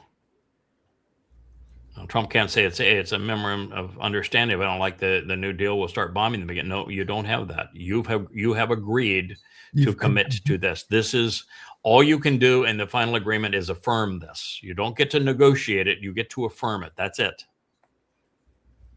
And I know Trump doesn't like to read, but that's what the words say. Number 2, the United States of America and the Islamic Republic of Iran undertake to respect each other's sovereignty and territorial integrity and refrain from interfering in each other's internal affairs, other than to correctly name both countries as opposed to U.S., which seems so weird, and just Iran. It now spells things out with the 2 countries. But other than that, it's the same. And of course, that is a huge loss for the United States, because the United States is in the regime change business. It's never been more aggressively in the regime change business than it is in Iran. Iran is the test case. America has been for 75 years manipulating in Iran and replacing governments for 75 years. The Ayatollah is an American project. The Shah was an American project. This regime change battle again was an American project. We had intelligence that said they're there, go kill the leadership. And so this says you can't do that in Iran. The United States and the Islamic Republic of Iran commit to negotiating and achieving the final deal in a maximum of 60 days, extendable by either party. What you'll find here, there are points that require negotiation. They're open. And there are points which are already agreed to, and they have to be brought forth and consummated before the negotiations even take place. Okay, so it's important to know those things. Okay, number 4. Immediately upon the signing of this memorandum of understanding, the United States of America will begin the removal of its naval blockade, and any disturbances or impediments against the Islamic Republic of Iran.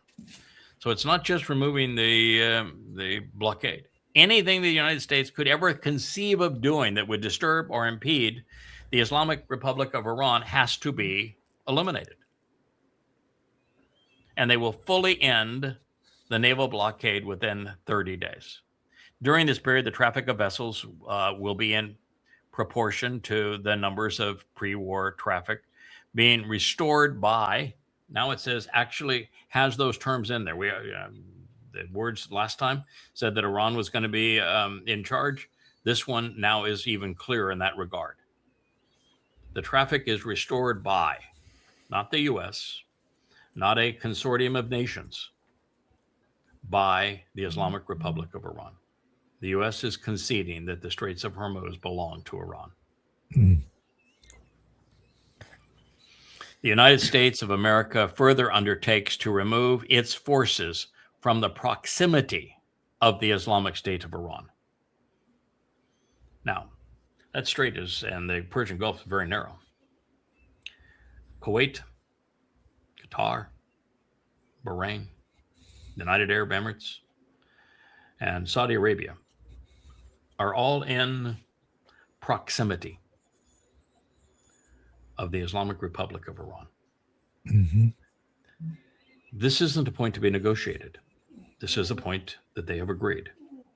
The United States must leave all of those bases, must remove its Navy, must remove its Air Force, must withdraw its forces from all of those bases: Kuwait, Qatar, Bahrain, UAE, Saudi Arabia.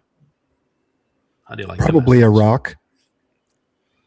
Oh, yeah, the U.S. would have to leave Iraq. I'm not sure that the Iranians give two hoots about the 5,000 Americans that still are in Iraq, because they are a target practice. And it gives the Iranians a ready target, and they're otherwise surrounded and meaningless there at this point. But you're right, it would also mean Iraq. You know that Trump on his G7 talked about Qatar and said, Qatar is Iran's closest land neighbor, and you can walk from one country to the other. Right. There's not one of these Arab fiefdoms, states with flags, that you can walk into Iran from. The closest would be Kuwait, but you still have to walk through Iraq from Kuwait. And the others do not have a land border with Iran. Yeah. He's geographically challenged. He's truthfully challenged. So anyway, they have to remove all U.S. forces from the proximity of the Islamic Republic of Iran within 30 days after the final deal. Number 5, upon signing of this, that wasn't there previously. Upon signing of this becomes effective. There's no negotiating. It's just once you've signed it, you're committed to it. Upon the signing of this memorandum of understanding, which we have now proof, we have pictures of his signature on it. We have pictures of him signing it at the Palace of Versailles. The Islamic Republic of Iran will make arrangements using its best efforts. So who's doing this? Iran. It's going to make arrangements using its best efforts for the safe passage of commercial vessels with no charge for 60 days. When we read yesterday, we heard yesterday from the Post, they said that they had psychiatrists that were feeding Trump that which he would agree to. This no charge was a big Trump thing, wasn't it? Wasn't in the other agreement. It got him to sign it. What does it say? No charge for how long? 60 days. 60 days. You got no charge for 60 days. Oh, by the way, we're giving you $325 billion and removing all sanctions up front for you to run the Strait for 60 days without fees. And by 30 days of that, you only have to let Iranian ships go through. So it's really 30 days of no transit fee. That's what they gave the dumpster. He can hold it up. It says no fees on transfer. Yep. For what will be 30 days, because for the first 30 days, it's only Iranian vessels that are going to go through. Oh, talk about getting skunked. Oh, my God. Yes, for 60 days. Only from the Persian Gulf to the Sea of Oman and vice versa. The traffic of commercial vessels will immediately start. Now, this is new language, and it's contradicted later in the statement. Will immediately start. Why? Because that's what Trump kept on saying. I want it to immediately start. So they gave him the bone that he wanted. 30 days of free transit and an immediate start. And considering the need to remove the technical and military obstacles and determining the Islamic State of Iran will be initiated within 30 days. So it's Iran that's in charge of the strait, and they have 30 days to begin the process. So for 30 days, nothing happens, but he got the language. It's opened immediately, except they don't have to remove their mines, and they don't have to escort any ship through for 30 of those days. So they gave him the plum he was looking for immediately, even though when the paragraph itself contradicts it. So now you got 30 days to do whatever you want to. The Islamic Republic of Iran will conduct dialogue. This is all new, and this is stunning. The Islamic Republic of Iran will conduct dialogue with the Sultanate of Oman. You know that the Iranians and the Omanis have already agreed that they will co-manage the Strait of Hormuz and charge those fees and tolls. That's why it has with them. to define the future administration and maritime services of the Strait of Hormuz. Enter the window washers. He just gave America's sanctification of Iran and Oman controlling the Strait of Hormuz and determining how it is controlled, and whatever fees or whatever tolls, whatever they wish to charge, that is up to them. Whatever rules they wish to impose, America just sanctified it. Isn't that amazing?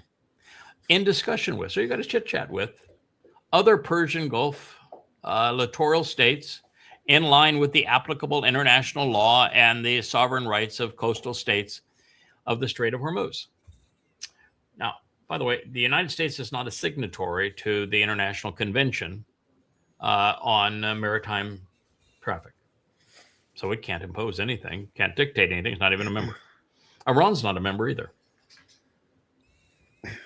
So that's a little bit of a problem. And part of even that is that the Iranians have already said, listen, we understand that by international standards, we can't charge a toll on the passage, but we can charge window cleaning services, environmental fees, guide services, pilot services. There's all sorts of fees, and it's just going to come out and be exactly the same as it was. It's just going to have different names. And now that's sanctified. So point 5 went to a wholesale admission that the United States is turning the Strait of Hormuz over to Iran, and that they'll have 30 days where there will be no tolls. And after that, they can make whatever arrangements they want to with Oman. All they really have to do is give a copy of whatever arrangement they made with Oman, and which they've already made, by the way. And that would be dialogue with the other Arab Persian Gulf littoral states. So that one, whoa, it just blew up. Mm-hmm. Strait of Hormuz remains under Iranian control. Number 6, the United States undertakes with regional partners to develop a definite, mutually agreed plan with at least $300 billion for the reconstruction and economic development of the Islamic Republic of Iran. The mechanism for the implementation of this plan will be finalized as part of the final deal within 60 days. All that gets to be discussed is not the amount, not who's responsible for it, not who is the beneficiary. All that they get to discuss is the mechanism, what accounts the money comes from, how the money is delivered to Iran. That's all they get to discuss. All required licenses, waivers, permissions needed for the relevant financial transactions will be granted by the United States of America. We're not sharing closing costs. We're not sharing closing costs. This is not to be negotiated. The only thing to be negotiated here is the mechanism of the transaction. That's it. The United States is committed to $300 billion for the reconstruction of Iran. Cost $30 billion to destroy it, $300 million to build it back, and the United States is responsible and is committed to doing so, which means when Trump says he is not committed to doing so, he's lying. And this is not contingent upon Iran doing anything. Mm-hmm. This is not based upon good behavior. This is not based upon anything. Nothing. The United States is committed to doing this. Period. The United States of America undertakes to terminate is a much stronger word than was previously, all types of sanctions against the Islamic Republic of Iran, including the United Nations Security Council resolutions, IAEA, a Board of Governors resolutions, that would be the International Atomic Energy Association, and all unilateral U.S. sanctions, primary and secondary, and an agreed upon schedule as part of the final deal. So this doesn't say that they get to negotiate this and how they're going to play this out. It just says that all sanctions will be agreed upon in the final deal. So the U.S. is on record saying they're terminating all sanctions against the Islamic Republic of Iran. And that will be affirmed in the final deal. Doesn't say it'll be negotiated, the final deal. It's affirmed in the final deal. Stunning. All primary sanctions, all secondary sanctions, and an agreed upon schedule is part of the final deal. The Islamic Republic of Iran and the United States of America acknowledge the critical importance of the sanctions and the termination issue above their expressed intentions to immediately address these issues in the negotiations in order to achieve an agreement on them. There are parts of this, like the nuclear aspect of it, that the U.S. wants to negotiate, and what Iran says is the release of sanctions is paramount to us having a negotiation on the uranium. The sanctions have to be lifted before we'll even have any discussion with you. That's what that says. Pretty astounding.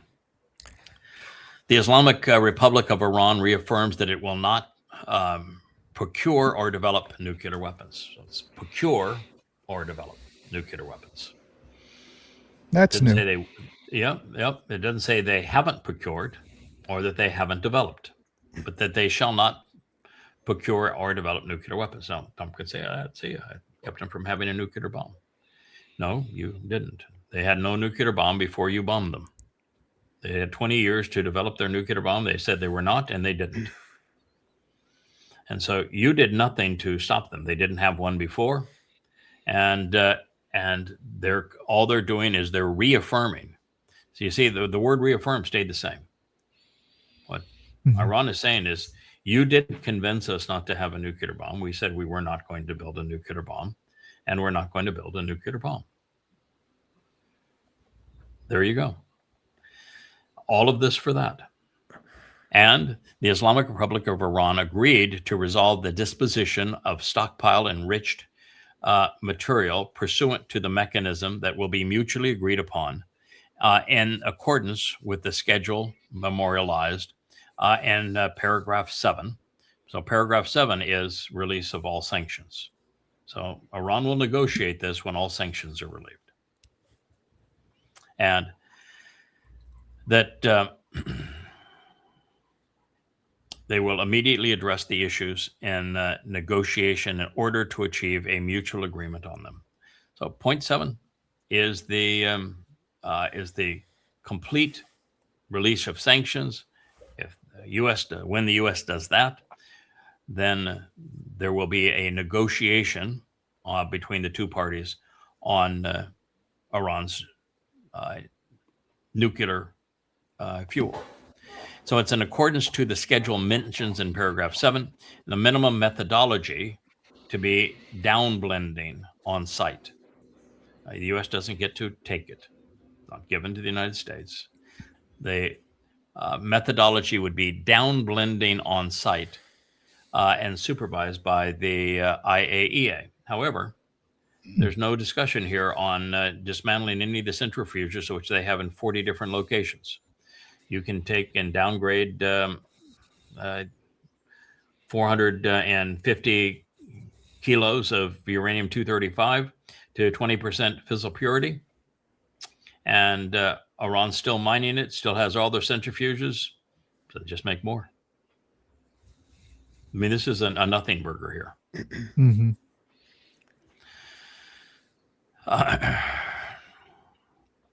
Point 9.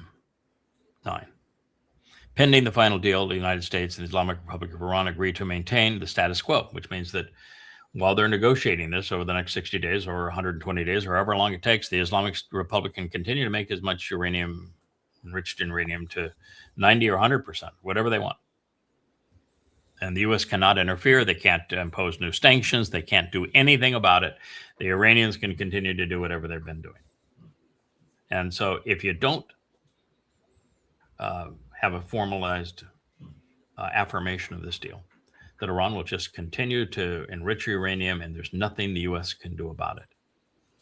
And so the only way that you can have any influence over Iran is by affirming this deal. Mm-hmm. Very clever of the Iranians in that regard. The United States of America undertakes that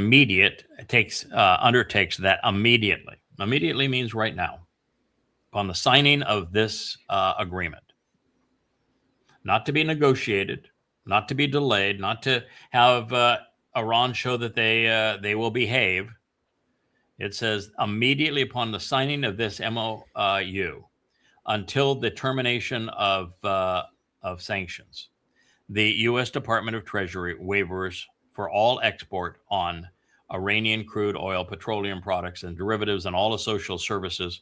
So Iran now can sell everything that it produces at full market value, unencumbered by the United States, upon the signing of this deal. That is bigger than the $300 billion to Iran. Number 11, the United States of America undertakes to make fully available for the use of the frozen, restricted funds and assets of the Islamic Republic of Iran upon the implementation of the Memorandum of Understanding, not upon future negotiation, not upon proof that we can be trusted to do something with our uranium. Immediately, the United States and the Islamic Republic of Iran will mutually agree to the procedures related to the release of these funds during the negotiation. Not to the satisfaction of anybody during the negotiations, they are released. Such funds, whether retained in the original account or transferred, should be made fully available for the payment of the ultimate beneficiary designated by the Central Bank of the Islamic Republic of Iran. The United States undertakes to issue all necessary licenses and authorizations accordingly. Point 12 is exactly as it was, that they will work out a mechanism for future discussions based upon the implementation of this MOU, not based upon Trump saying, okay, we signed that, but now we're going to go back to the terms that I want to, and I'm going to impose the terms again like he did the previous time. No, it's only on the implementation of this MOU, the implementation of this agreement that is so destructive to Israel, so grossly. I mean, this is worse than the Treaty of Versailles in terms of the surrender. Point 13, after signing the MOU, which is now signed, and subject to beginning the implementations of paragraphs 1, 4, 5, 10, and 11. Guess what wasn't included in that list of paragraphs the previous time? 1. What is 1? The checkmate of Israel. Mm-hmm. Lebanon and threats. Yep. And 4 and 5, 10, and 11. 4 and 5 says that the Iranians can control the Strait of Hormuz, and they have to have 60 days of toll-free passage. 10 and 11 says that the United States has to remove all sanctions, and they have to release all of the 25 billion in frozen Iranian assets. So in other words, 4 and 5 come with the price tag. And that's the price tag. And 1 is the thing they want the most, which is the checkmate on Israel. And they start negotiations regarding the final exclusivity. So the negotiations, the start of negotiations regarding the final deal will be exclusively on the other paragraphs. So there's no negotiation of 1, 4, and 5, which give control over the straits to Iran, and 10, 11, which is the elimination of all sanctions and return of Iran's frozen assets. There will be no negotiation whatsoever on paragraphs 1, 4, 5, 10, and 11. And the only negotiation that can take place is on the other paragraphs, which means you cannot negotiate with diminishment of their missiles or their funding of Hezbollah or of the Houthis. Everything else is excluded except the statements here, and there's only one of them that is any benefit to America, which is that Iran won't have a nuclear bomb. But that's all they can discuss, is that what happens with the existing stockpile, and they cannot even discuss Iran's continued ability to run centrifuges or to mine uranium. All they have is a pledge that we will not procure or build a nuclear bomb. It's worse than Versailles. So there it is, Israel. You've been checkmated. America, you have surrendered. You've had wars that you lost, and you walked out with your tail between your legs. Korea, Vietnam, Afghanistan, Iraq, Syria, Libya. There's lots of wars that America has lost, but it's never had to sign a surrender document. This is the first time America has ever signed a surrender document. Or pay for cleaning up its mess. Or pay for cleaning up its mess. Or enriching an enemy. Pretty astonishing. What do you think about that, Roger? Well, I think the rest of the world is watching what's going on here and seeing just how easily Trump's being manipulated on this. This is just incredibly bad. I can't even imagine anything. If you'd have told me a couple of days ago that's what they were going to say, no way. No way. But yeah, it's an incredibly strong document. I don't think he might be able to talk his way out of it with his MAGAs, but this is going to go a long way towards people seeing who Trump really is. Yeah, I've listened to Newsmax and Fox News continue to portray Trump as the great negotiator and the man that ended a war, a miracle worker, and all of that sort of thing. And it's pure toxic delusion. But apart from those who have Trump derangement syndrome, which is they're deranged regarding Trump, the world knows, everybody knows that this was total and complete surrender, and that Trump is out of his mind, that he is a madman, and that he lost bitterly, and that nothing he says can be trusted. How'd you like to be one of the Iranians that decided that they would trust Trump to overturn their regime, and you protested, and your son or daughter was in prison and killed, and then Trump talked about how brilliant and how wonderful the Iranian regime was, and how bright they were, and what a pleasure they were to negotiate with, and that he has great respect for them and is giving them have now a bright future. full sanctions relief and $325 billion, and total control over the Strait of Hormuz, so that they can put whatever fees they want after 60 days. How would you feel like? What would you feel like if you're one of those people? How would you feel like if you were a parent of a service man or woman who was killed in this conflict? How would you feel if you were a fiefdom and the flags, private estates with flags of Qatar, Bahrain, United Arab Emirates? You were bombed because of Trump's war, and held hostage because of Trump's war, and he has just empowered your enemy over you, so that you are now a vassal of Iran. How would you feel, and that the United States is abandoning those bases? Well, terrible. I mean, just terrible. It's just terrible. I mean, I think, smart people are starting to recognize, who Trump really is. I think this is going to go a long way towards cementing that opinion. I don't see how he gets out of this politically. I really don't. Well, he obviously has another 7 years to live. Because he is the Toraless one. He is the person that Christians know as the Antichrist. He is going to move to Jerusalem in 2030. So Israel is going to be as Israel has always been: hard-headed, stubborn, belligerent, unwilling to listen. We proved through the prophets that Trump was this fellow, and he was going to betray them, and now he has betrayed them. This was not an accident that Israel is the top line of this agreement. They are point one. They are the dominant factor of this agreement. Trump could not have pursued this without knowing that he is betraying Israel. He had to want to betray Israel for this to occur. And Israel had to be complicit. They had to play into it. And they did.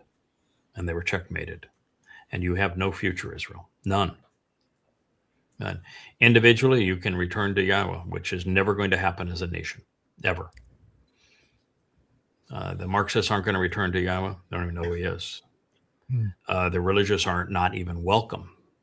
Even if they wanted to, God would preclude them. And the overtly political, that would be the same.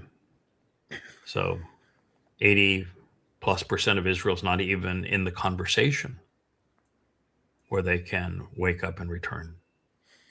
20% of you are. You can go to yahowah.com. You can learn who Yahowah is and what he is offering, what he expects in return. You can find out who you actually are and what the future holds for you. There's a book in the series called Et Sarah, Time of Trouble.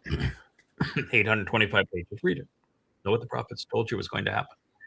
We know what's going to happen. We've written what's going to happen. And soon I'll publish the Coming Home volumes 4, 5, and 6 that tell you your future and explain to you your past. So that is the chance for 20% of Israelis. Of that 20%, it's going to be in the handful of thousands that are going to survive. Handful of thousands amongst 15 million Jews worldwide and 7.5 in Israel. That's what you're up against.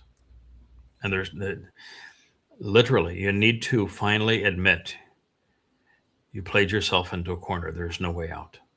Just as we said constantly when you and Trump decided to attack Iran again, that there was no way out. You were going to lose. Surrender was the only option. Now we're telling you the same thing, but it's even worse this time. Because now Iran has pinned you against in a situation where your only military and political ally is now your enemy with America, where you can't win. If you oppose America, you're done immediately. And if you don't oppose America and you let down your defenses, then you will be destroyed within the next 7 years.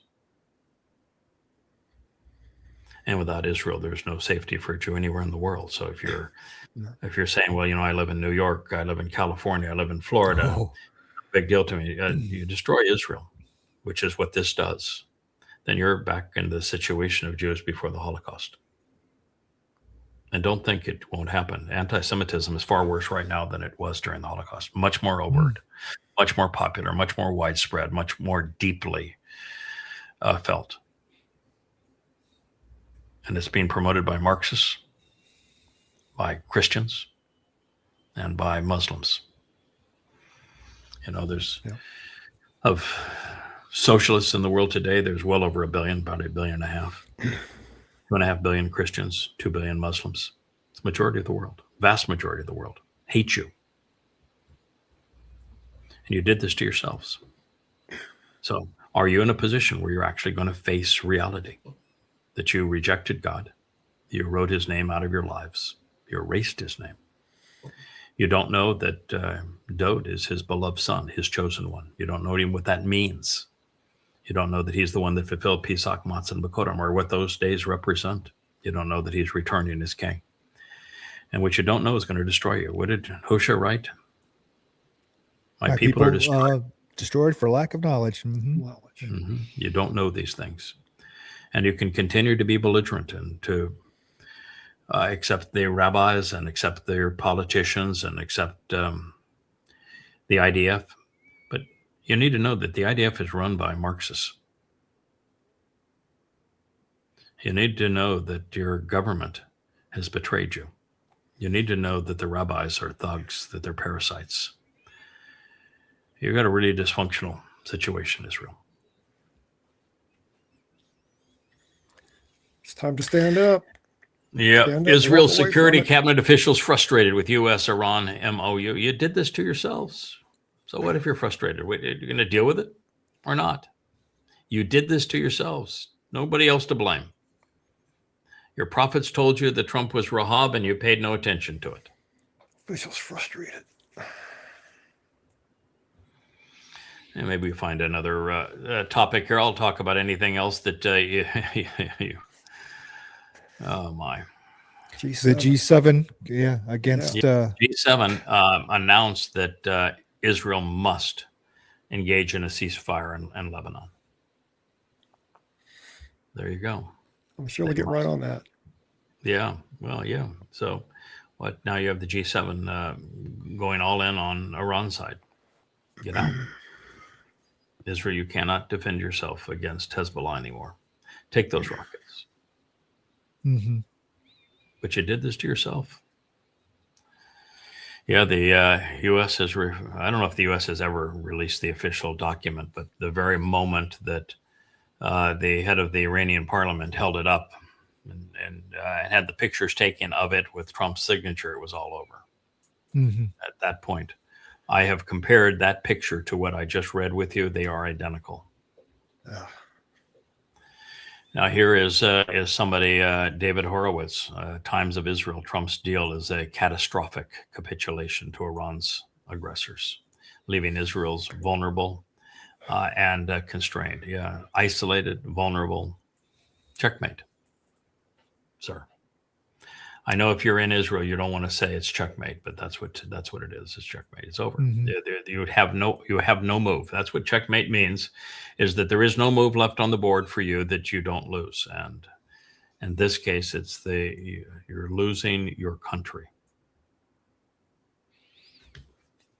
Next 7 years is going to be brutal for Israel. When Trump went off and said, I'm going to drop bombs on their head if I don't like the way they behave, he violated the first term of his own agreement. Turns out you can't trust Satan. Who knew? Yeah. And all the people saying that Israel owns the White House, that Israel's making decisions, right? I mean, yeah. So how do you? again? Listen, the conspiratorialists are thoughtless. So Yes. they'll say anything under any circumstances. But all of you, like Cuthbert Tarleson or Candace Owens or Nick Fuentes, and all of those talking heads that pretend to be smart because you had some position in the military long ago, and you want to trade off of that, and you've attacked Israel for controlling the U.S. and controlling Trump. Trump just checkmated Israel. He didn't include them in the negotiations. He called them effing idiots, and he signed an agreement that guarantees the demise of Israel. And you want to claim that Israel controls the United States. If you had any integrity, you would just say, we were dead ass wrong. I apologize. I was obviously wrong. But they won't. No,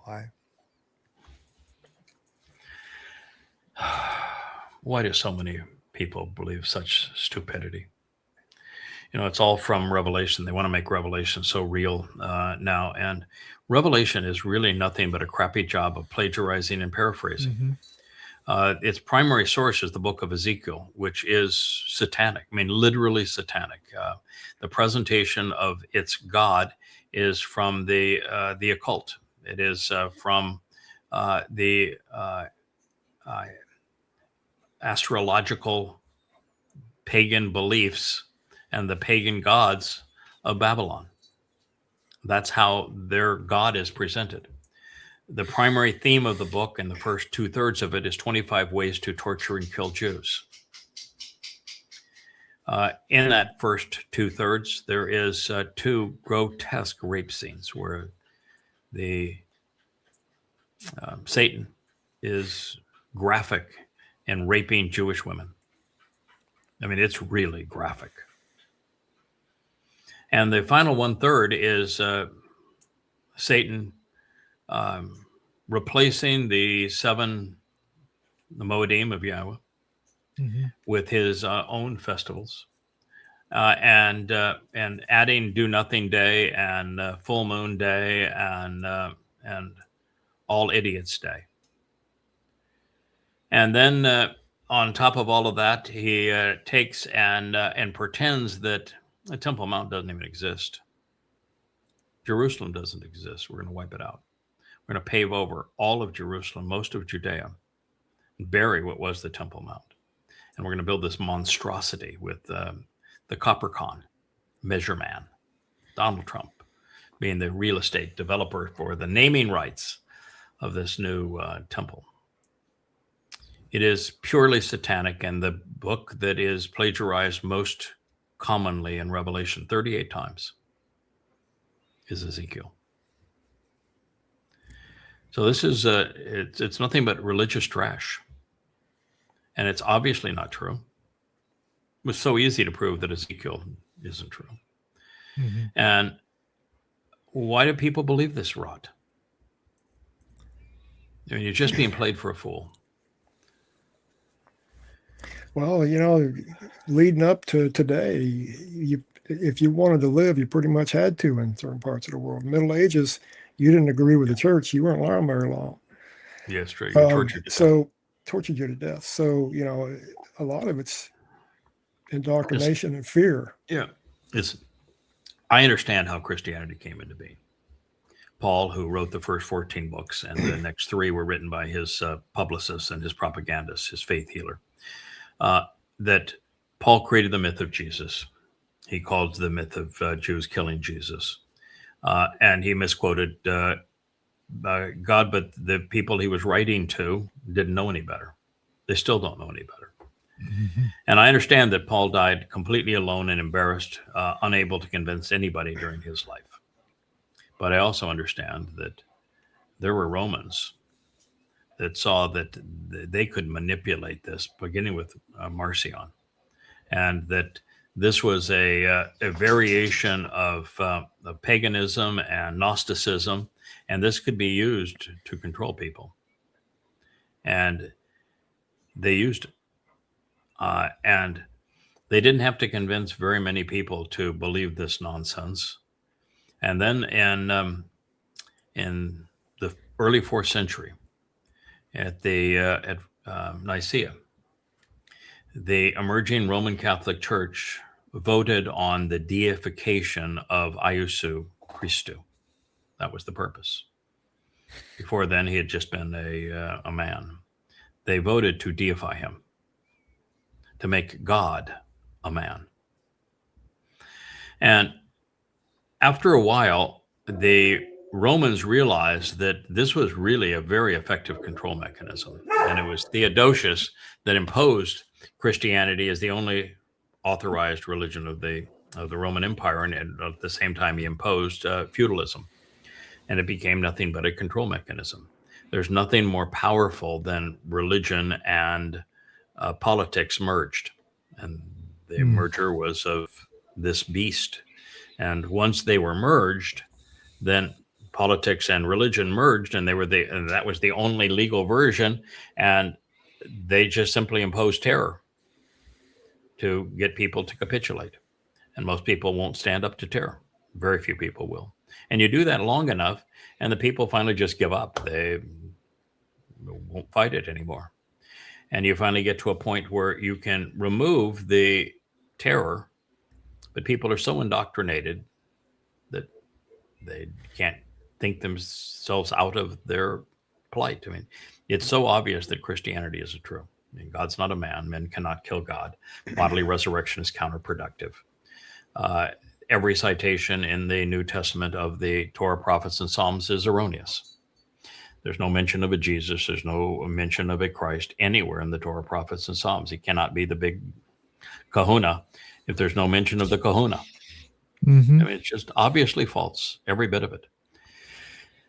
And Paul commits all manner of rational fallacies, and he even admits he's demon-possessed. And you can't think your way out of that. So after a while, it's just conditioning and people not being able to think their way out of the society they were born into. But before that, it was terror. Yeah. Before that, it was a pile of lies designed for people who were ignorant and would believe them, because that pile of lies was the same gods by different names in a very appealing format that Paul wrote. It was a really clever lie that he created. But it would only be sold on those who had no clue what the Torah, prophets, and Psalms actually said.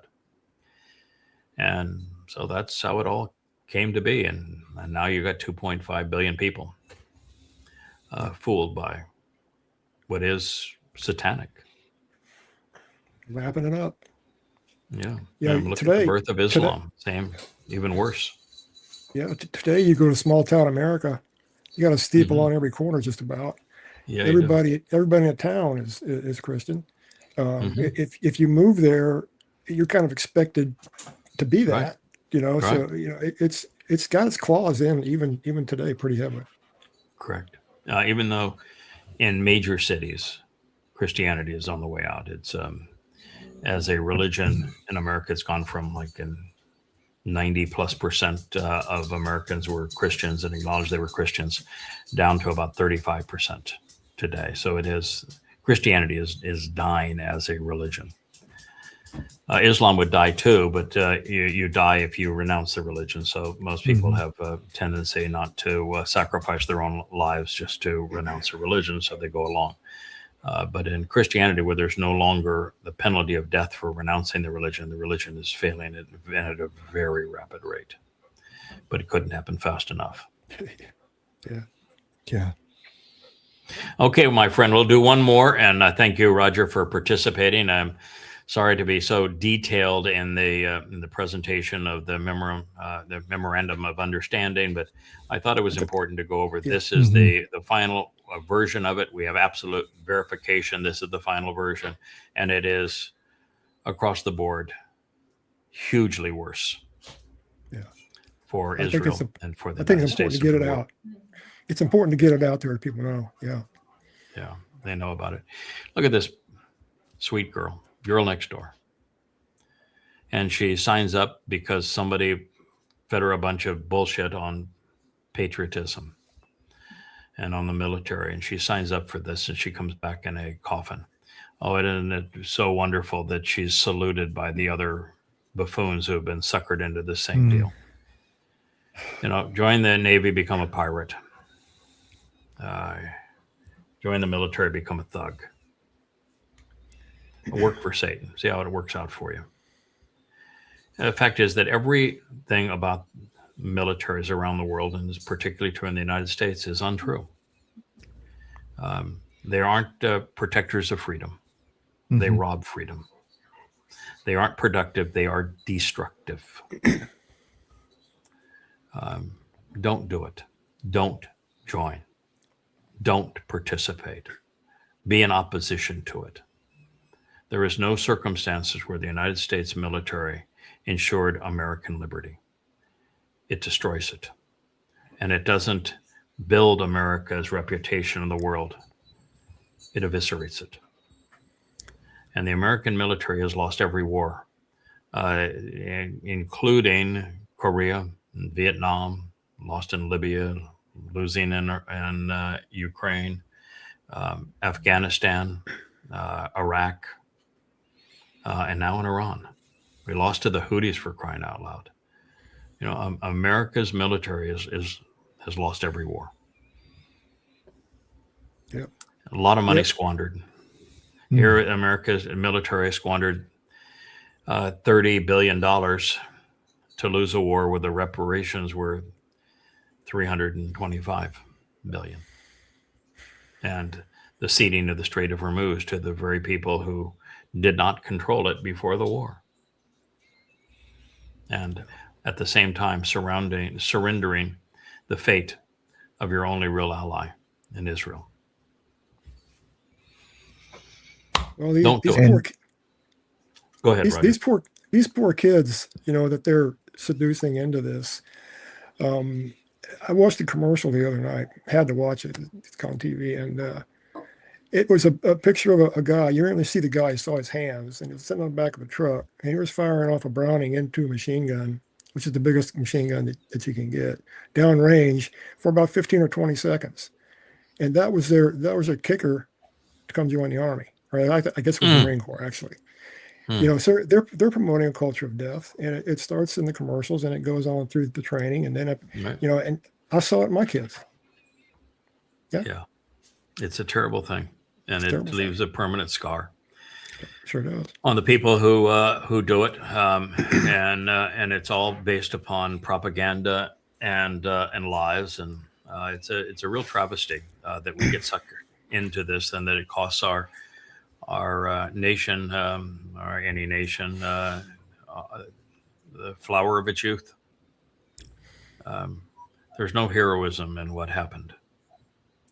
That's a life squandered, and it's a shame. And the organization exists to destroy and kill. That's the only purpose of the organization: to destroy, control, and kill. And that there's no benefit in any of those things. Words wisely wielded, understanding, are so much more powerful and productive. But nope, we don't do that anymore. And now America has a commander-in-chief who is a thief, who is a confabulator, who is demonic, who is a psychopath. So why would you want to be part of that? And the saddest thing was, and I predicted it at the time, when Trump had his meeting with the 800 generals and flag officers and admirals, I said, I know the culture here because I had a 3-star on 09. 08, I guess, is a 3-star. As my chief of staff in my last business. And so I knew the lifestyle of these people, flying around private airplanes, private chauffeurs, private chefs, luxury estates, plus big salaries and huge retirement plans, and the opportunity to be paid millions of dollars as board members and consultants and lobbyists for the military-industrial complex after the fact. It's a gravy train. And those who make it to the top politically don't want to give that up. So when there was 800 flag officers and Trump and Hexeth were pounding their chests and said, we just turned the Department of Defense and the Department of War, and we're calling on you to be willing to fight in America against my enemies, which would be anybody that opposed Trump. That's where we're going to deploy you. And if you're going to oppose me, you need to resign right now.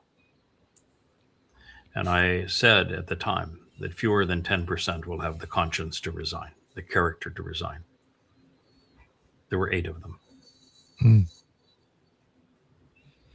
8 of 800. That's 1%. So the senior officers of the U.S. military are scummier than everyone else. It's a swamp. You don't get to be that rank if you don't play the game.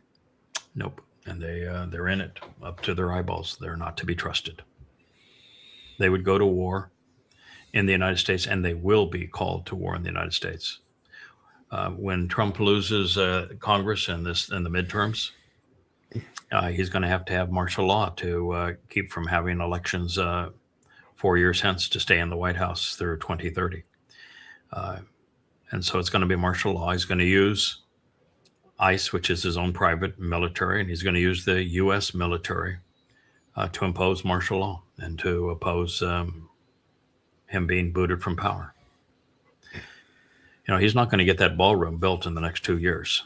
So and that the Arc de Trump of the Fourth Reich isn't going to be built in the next 2 years. He is planning on being there through 2030, at which time he's going to go to Israel. And we are the only people that figured it out after right. The prophets had revealed it all. And here we are saying it, and it's just hell on wheels getting people to listen, particularly in Israel or even the United States. That you figured it out, you laid it on the line, you proved it all, and people continue to let the orchestra play on. Build that ballroom, build the Ark of the Fourth Reich. What do we care? Continue to fund the brown shirts of the private militia of a psychopath. Continue to join the army. The recruitment's up. Join the army, join the Air Force, become a thug. Work for a thug. He's the boss, Yeah, that's what he said. I want to close with this comment because we spent a lot of time on the dumpster Rahab. when you're dealing with a psychopath, anybody within the cluster B family of mental disorders, there's only three ways that you can deal with them. Only three. One is to oppose them. Now, if you oppose them, they're going to come after you. You will make them worse. When you oppose a psychopath, they become vicious. And so you will bring out every ounce of their hatred if you oppose them. And that's what the Dems are doing, and doing it poorly. So you have to be really careful. We are duty bound to oppose them. I have no choice. That's the part of the job. It's written in the prophets. So I have to oppose them. But, I'm a civilian, not an elected individual. But opposing them puts you in a position like everyone else that has opposed Trump. He devours them. The Dems are afraid to go after. Even the mainstream media won't go after him. They'll dance all around it because they're just absolutely petrified of him. But one is to oppose them. It's not going to work. It's going to make it worse. The other is to appease them. To say, well, there's some good in this, or we're going to, be like Fox News and the new CBS or Newsmax and all the little talking heads of the recreation of TASS. Remember when TASS was the official media of the Soviet Union, and it presented nothing but propaganda? Well, that's what Fox News and CBS and the Newsmax and the like have become. They're the official propagandist channels of the Trump administration. So the other is to appease him. But you appease a psychopath and you play right into their delusions. They become much worse when you try to accommodate them. The third is to ignore them. And that will drive them absolutely batshit crazy. But it is the only way that actually works. It's painful, doesn't work fast. But the best thing that the news media could do with this psychopath, Satan incarnate, is to ignore them. Let us take it on the chin. We've got big shoulders and backing on high to take him on. We'll take him on. But the rest of the world should just ignore him. The best of all options. And I've dealt with this now all of my adult life, from the time I was a very young man in my early teens. I've been up against this. And what most people don't realize is that the narcissist and the psychopath have deep-seated insecurities. They see the ego and they think that there's confidence there, but there isn't. The ego is a mask for deep-seated insecurities. And that is what's always driving them. And that's why if you feed into it, you make it worse. And if you oppose it, then you're threatening to remove the mask, and that is frightening to them. So it's always deep-seated insecurities. Trump deep down knows exactly who he is, that he is a fraud, that he is demon-possessed, that he made a deal with the devil. And he knows that he is a con man, and he knows that nothing that he says is true. But it's his insecurities that cause him to do everything he can to cover it up with the opposite of what's true. And so those are the three ways that you can deal with this monster. And the only one that will prevail is to ignore him. And that's going to be tough for people to do, because the Dems have no clue how to respond to him. The media has no clue how to respond to him. And, this most recent thing where he says, if they don't play along and do what I want, I'm going to bomb the middle of their heads. And him saying that there's no agreement in there to give Iran $300 billion. It's such an egregious outright lie, or violation of his own agreement, that there's no reason you should try to analyze this kind of a person. You shouldn't report anything they say as having any credibility at all. You shouldn't try to analyze them. To the greatest extent possible, just ignore them. Don't send anyone to the White House. And he can yabber all he wants and no one's going to hear him. It's tough for the world to do, but that's what needs to be done.